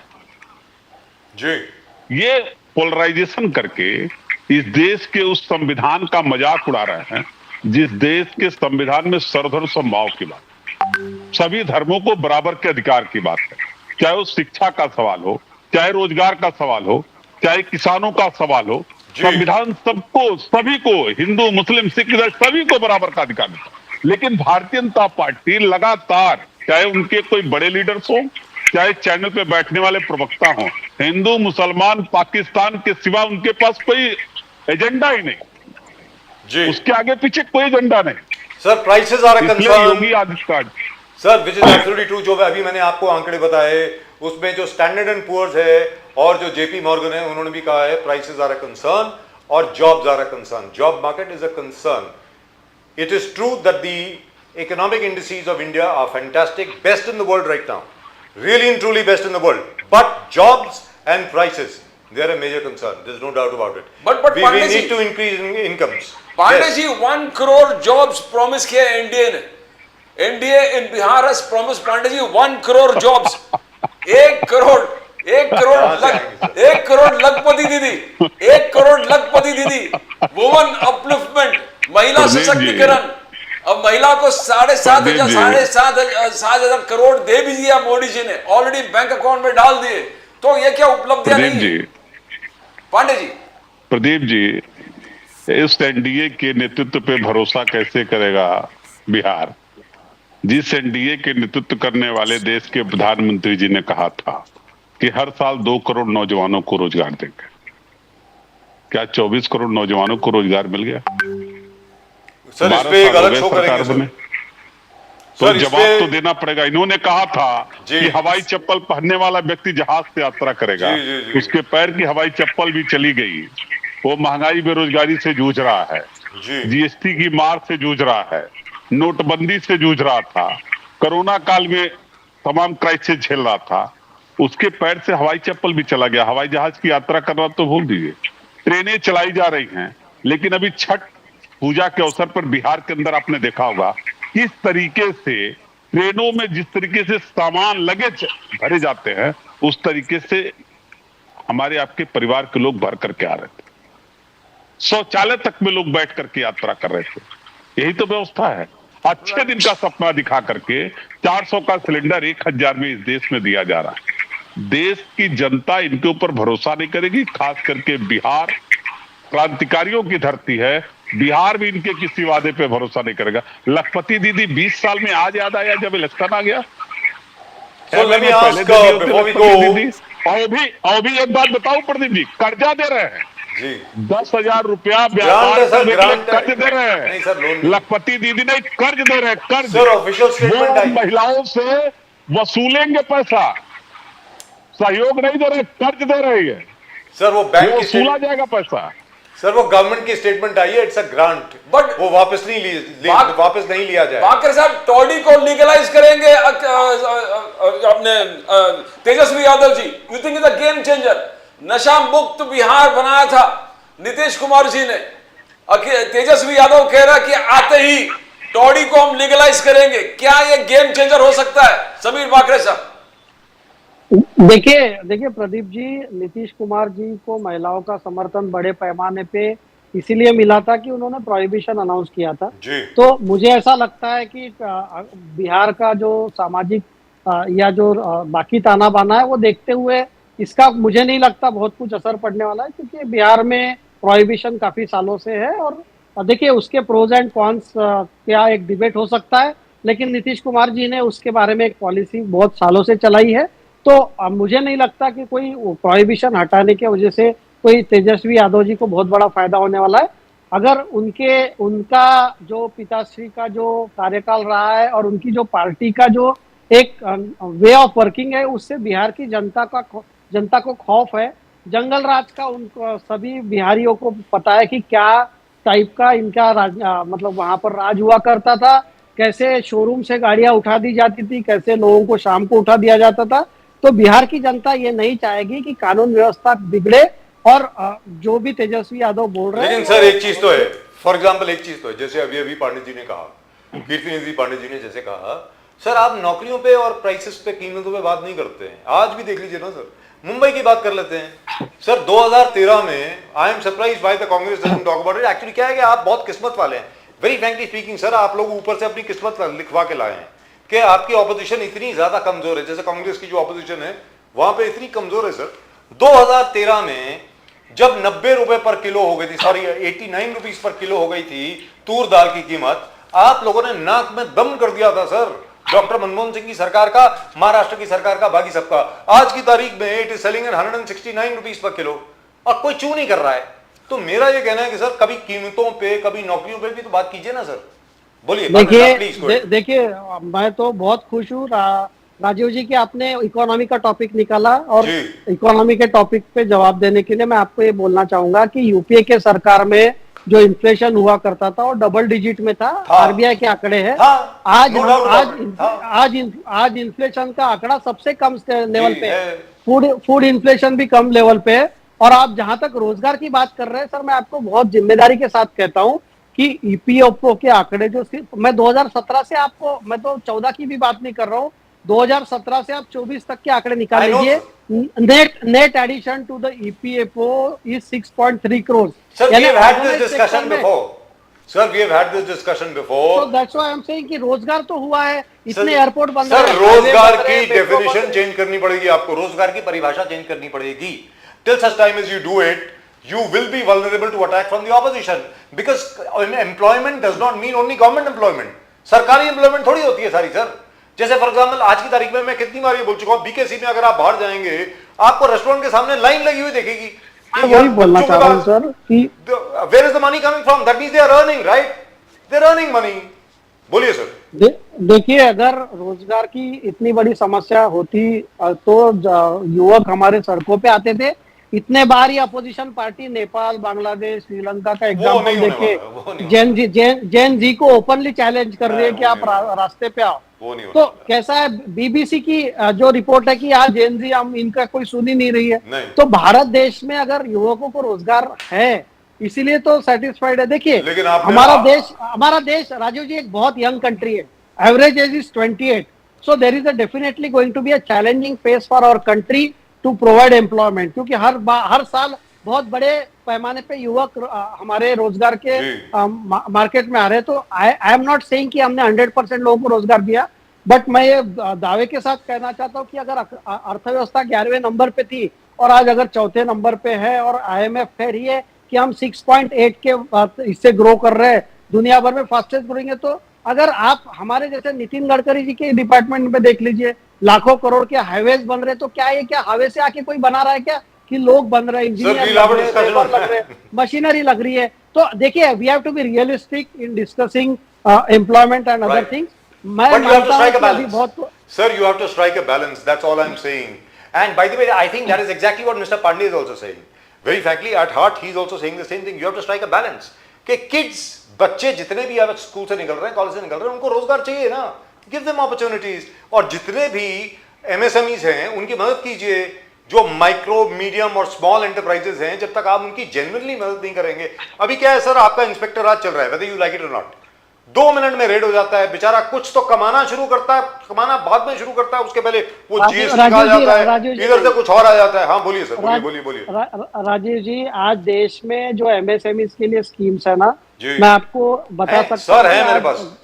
नहीं, गर्व से मैं बता सकता हूँ कि आज 40% ऑफ द एक्सपोर्ट्स है एमएसएमईज का है. जी है. आज 30% ऑफ जीडीपी में एमएसएमईज का कंट्रीब्यूशन है. आज इतने कोलैटरल फ्री लोन्स एमएसएमईज को दिए जा रहे हैं. और मैं आपको बता सकता हूँ सर, आज एमएसएमई पे कोई इंस्पेक्टर राज नहीं है. आज मैं आपको, मेरे 25 साल का इनकम टैक्स का भी मैं आपको एक बता सकता हूँ. आज बड़े व्यापारियों का भी देख लीजिए, आप कोई इनकम टैक्स का आदमी आपके घर पे नहीं आ सकता है. Income tax is not a problem anymore. सब ऑनलाइन सीमलेस हो चुका है. सर इनकम टैक्स से कोई भी परेशान नहीं है. अभी परेशान किससे है आपको भी मालूम है सर. मुझे मेरे मुंह से क्यों बुलवा रहे हो सर? द फैक्ट इज, जहां पर कोई जरा अच्छा करना शुरू होता है उसके सामने आ जाते हैं 2-3 बड़े बड़े यमदूत. हालत खराब कर दी है सर लोगों ने. We'll have a discussion on this Monday, but before we let you go, we wish our Indian cricket team tomorrow, it's the world cup final, I hope we win.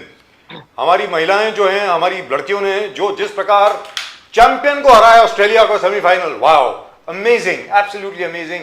So congratulations to both of you, congratulations to everybody. I hope Jamima Rodrigues, Harmanpreet Kaur and all the rest of the girls really and truly do very well tomorrow. So all the very best to them. Thank you gentlemen, thank you very much for joining us. Great pleasure as always. Pandey sahab, Bagre sahab, always. And sir, आप घर में decide करके आए थे आप यही jacket पहनेंगे, यही यूनिफॉर्म पहनेंगे? मतलब समाजवादी दोनों का मैचिंग दिख रहा है, व्हाइट और ब्लैक.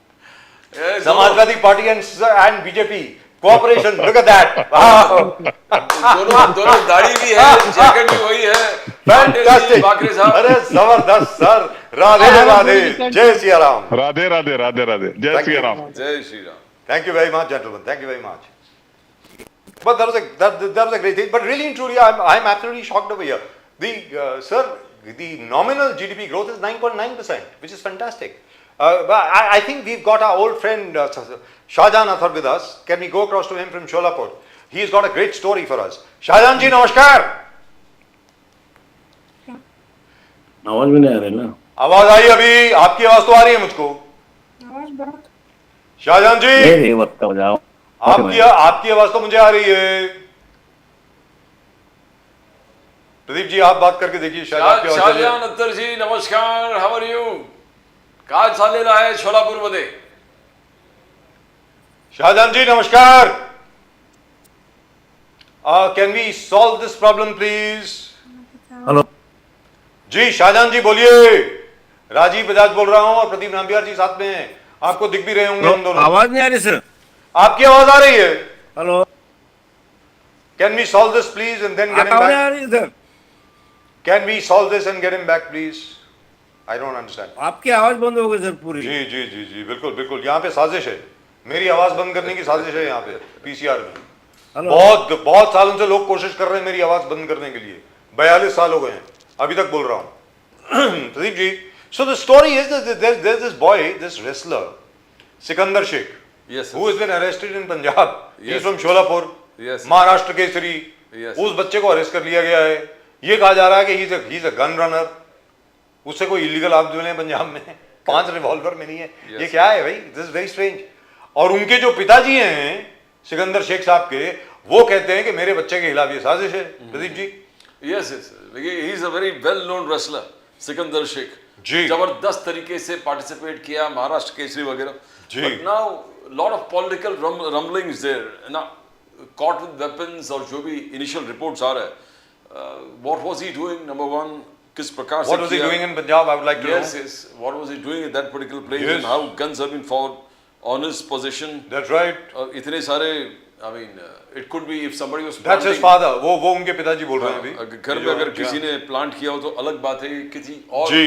देश में यानी इन Punjab, so that's something of some investigation that is required before we arrive at some any kind of Yes. a report that he has been. We need to investigate that. A proper investigation has to be done.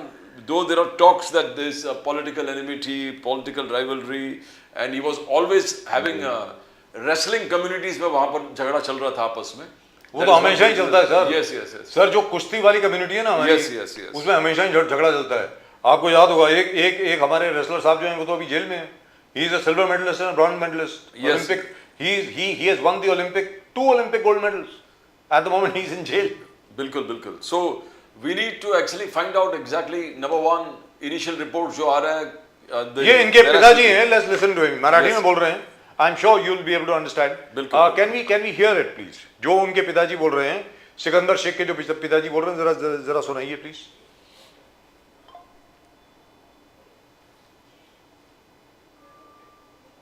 Can we hear it please? Can we show it please? कुठेतरी सिकंदर शेखला पंजाब पोलिसांनी अटक केली, काय भावना आहेत? की जब सिकंदर शेखला जे अटक केलेलं आहे तर पंजाब सरकारला की पंजाब पोलिसांना की महाराष्ट्र पोलिसांना महाराष्ट्र सरकारला की सिकंदरला सोडून द्यावं आणि अजून सिकंदर आपल्या महाराष्ट्राला की पदक आणून द्यायचं त्याची तयारी करणार आहे ती अजून महाराष्ट्राला पदक आणून देणार की एवढीच माझी आई बापाची विनंती आहे की सिकंदरला सोडून द्यावं। कधी गेलता सिकंदर, किती दिवस झालं आणि तुम्हाला कसं आता कळलं? 2 महिने झालं तिकडं पंजाबमध्ये जायची 2 महिने झालं पंजाबमध्ये जाय पंजाबमध्ये कुस्त्या दररोज चालायच्या त्याच्या 2 महिने झालं पंजाबमध्ये जाय आता मध्ये आला होता आला आई बापाला भेटला आणि गेला अजून 1-2 कुस्त्या येत्या म्हणला पुन्हा जाऊन अजून कुस्त्या झाल्यावर पुन्हा आता येणारच होता आता इकडं पण आता या काय झालं त्याच्यावर अन्याय काय नाही आम्हाला बी काय माहीत नाही स्वतः सिकंदरनं म्हणून काही आम्हाला काय आई बापाला फसवते का त्याला? कसं आता फसवणार हायती हो कसं आहे मग पण आता ते आपण कोणाचं नाव घ्यावं कोणाचं नाही आमचा सिकंदर बी गरीब माणूस आहे ती ते कोणावर नाव घेणार आहे बळवट आहे ते आता पतोर त्याला कसं आहे मग की आई बापाच्या बारख्या लेकरावून वागलेला माणूस आहे ती आणि दुसऱ्या पैसे बी असं आणि असलं कवा करावं त्यांनी या मोहोळ तालुक्यात कोणाला बी तुम्ही विचारा की बाबा सिकंदरची भांडणं झाली ती का काय झाली ती नाही असल्या आमच्या घरानंच नाही कवा भांडणं करणार घरानंच नाही आई बापाने बी मागून खाल्लेला आहे हमाली करून रुपयानं पोतं उचलून घातलेला आहे या सगळी मदत मला आपण चांगला आहे तर जग चांगलं असते आणि जगानं सगळ्याला त्याला खांद्यावर घेतलेला आहे सिकंदरला। कुठेतरी सिकंदर शेखला पंजाब पोलिसांनी अटक केली, काय भावना आहेत? की That's his father. His father says he's innocent. बिल्कुल sir. Do we have Shahjahan Athar साहब with us from Sholapur? Yes or no? अगर हैं तो उनके पास चलिए ना। नहीं है क्यों, क्या हो गया भाई? अभी तो दिख रहे थे, दे- अभी दिख तो रहे हैं। उनको बोलिए, उनकी आवाज हमें अगर आ रही है तो उनको बोलिए एक्सप्लेन करें। बोलिए, चलिए प्लीज गो हेड। शाहजहां साहब, आपको आवाज आ रही है? हाँ आप बोलिए सर। हाँ, अब आप बताएं ये केस में क्या हुआ है। अब आप बोलिए सर, प्लीज बोलिए बोलिए। शोलापुर जिले में महोल तहसील में रहने वाले जो महाराष्ट्र केसरी पहलवान है सिकंदर रशीद शेख, जी इनको पंजाब पुलिस ने कुछ शस्त्रों के मामले में गिरफ्तार किया है। वास्तविक में सिकंदर शेख ये बचपन से देहात में रहने वाला लड़का है। आज तक एक भी शिकायत घर के आसपास या तहसील में या जिले में बिल्कुल नहीं है। उसके पिताजी खेती करते हैं और लोगों की हमाली करते हैं। ये मजदूरी का काम करके उन्होंने सिकंदर को बढ़ाया है, बड़ा किया है। और सिकंदर की इच्छा यह है कि भारत देश के लिए बड़ा से बड़ा अंतर्राष्ट्रीय पदक मिलाए और भारत की सेवा करे, यही उसकी उम्मीद है।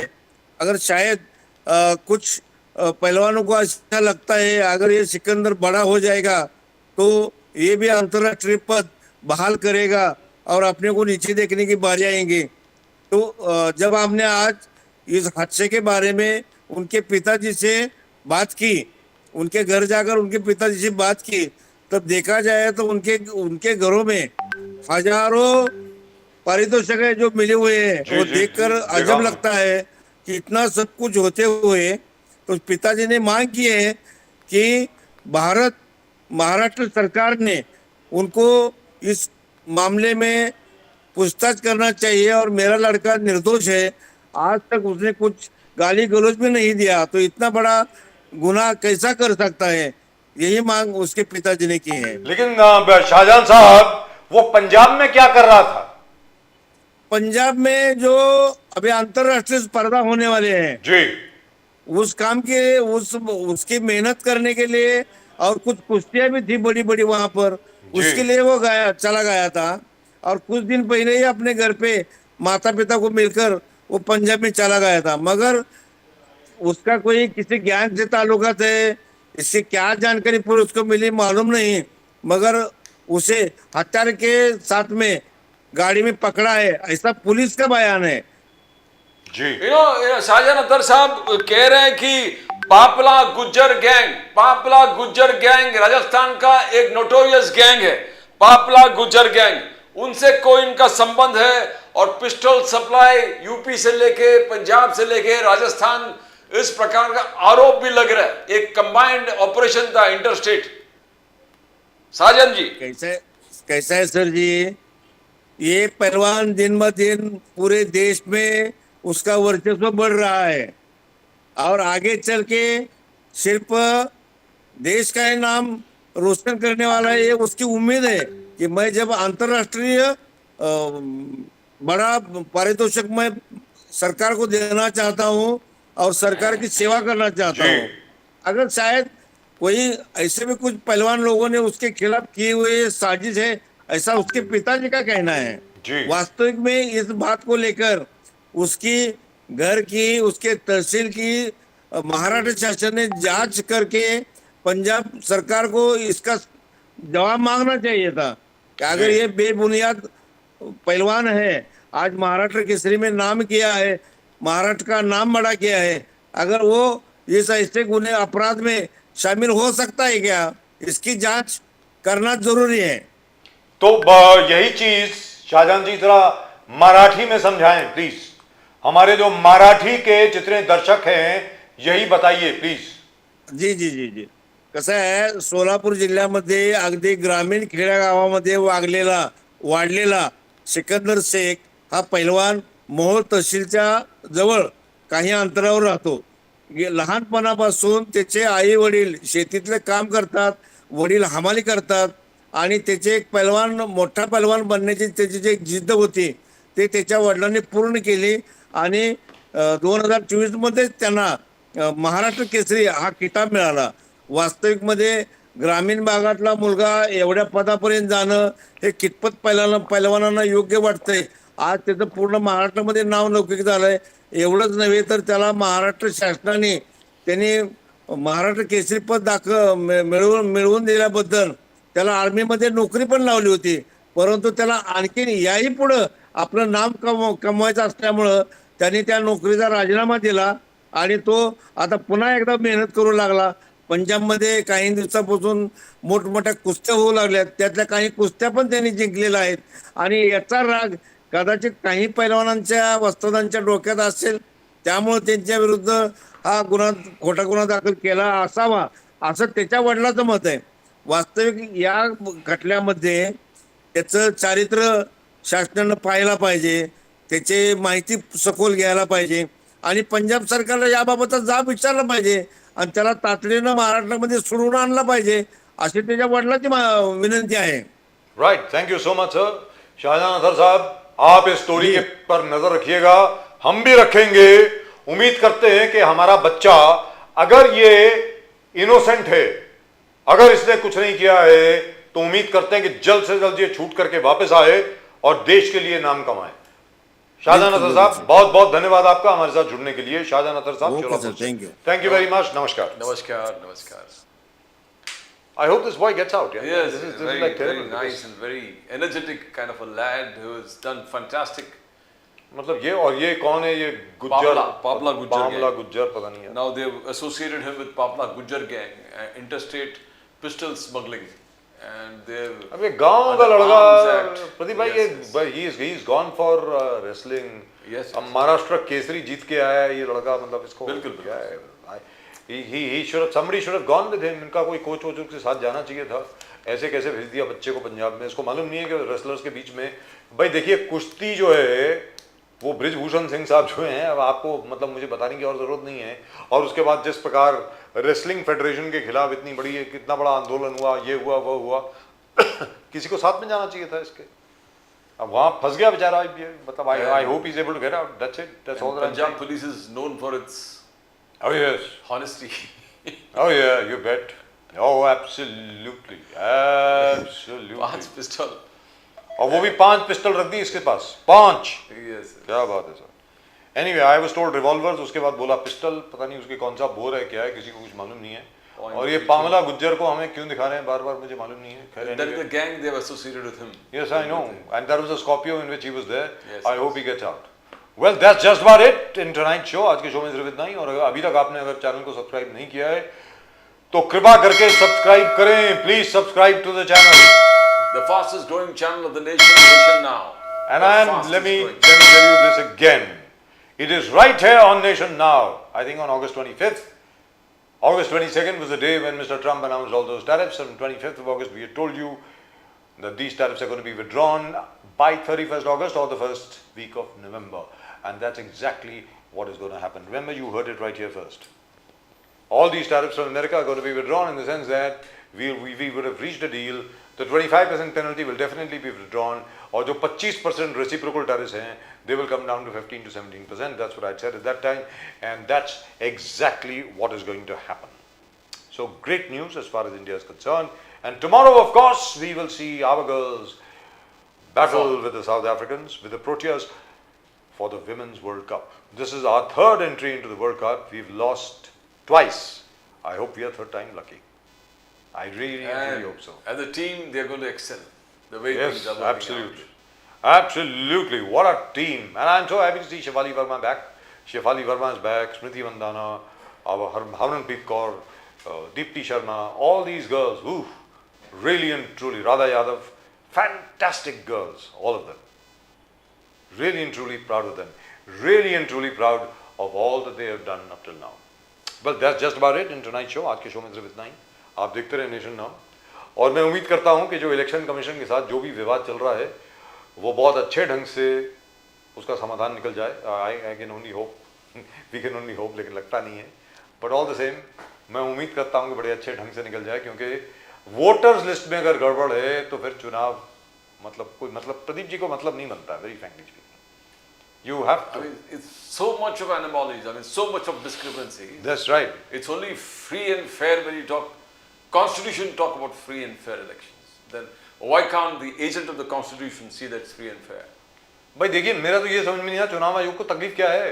अगर उनको एनॉमलीज दिख रही हैं कि इलेक्शन कमिश्नर जो क्या नवी मुंबई के जो म्यूनिसिपल कमिश्नर हैं उनके घर पे को 300 नाम है कि 150 नाम है, पता नहीं कितने नाम है, उनका एड्रेस दे दिया है, वो टॉयलेट है उसका एड्रेस दे दिया है, और फिर भी आप कुछ नहीं कर रहे हैं। मतलब और साल 2 साल 3 साल तो ऑलरेडी इलेक्शन डिले कर दिया आपने, यू ऑलरेडी डिलेड इट। तो और 6 महीने डिले करने में क्या है, मुझे तो ये समझ में नहीं आ रहा। 3 महीने कर दो, 4 महीने कर दो, मतलब ये कोई मतलब नहीं है ना, ये तो जिद है साहब। I think this is ego more than anything else. I am sure the BJP would also want it. To be very frank with you, the BJP is ahead. आप जो मर्जी कर लीजिए, आप जितनी मर्जी आप रैली कर लीजिए, कुछ भी कर लीजिए, भारतीय जनता पार्टी आज की तारीख में specially with municipality elections are concern is somewhat ahead of most of the other parties. They gonna win anyway, that's my opinion, but the elections have to be free and fair. I am sure even the BJP would like the election to be free and fair. As mister Fadnavis himself said, voters list में गड़बड़ है, anomalies हैं, उनको जरा ठीक कीजिए।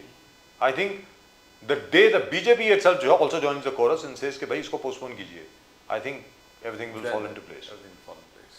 Well, that's just about it from both Pradeep ji and myself. आप सब लोगों को जैसा प्रदीप जी ने कहा, fastest growing channel, The fastest growing channel of the nation, Nation Now. जी Fastest आपको growing सब्सक्राइब channel of कीजिए, the nation, Nation Now. Subscribe जरूर करें, अपने कमेंट्स भेजें from both Pradeep ji and myself. आप सब लोगों को जय हिंद, जय महाराष्ट्र, जय भवानी, जय शिवाजी, वंदे मातरम, Vande Mataram. भारत माता की जय, जय हिंद। Jai Hind.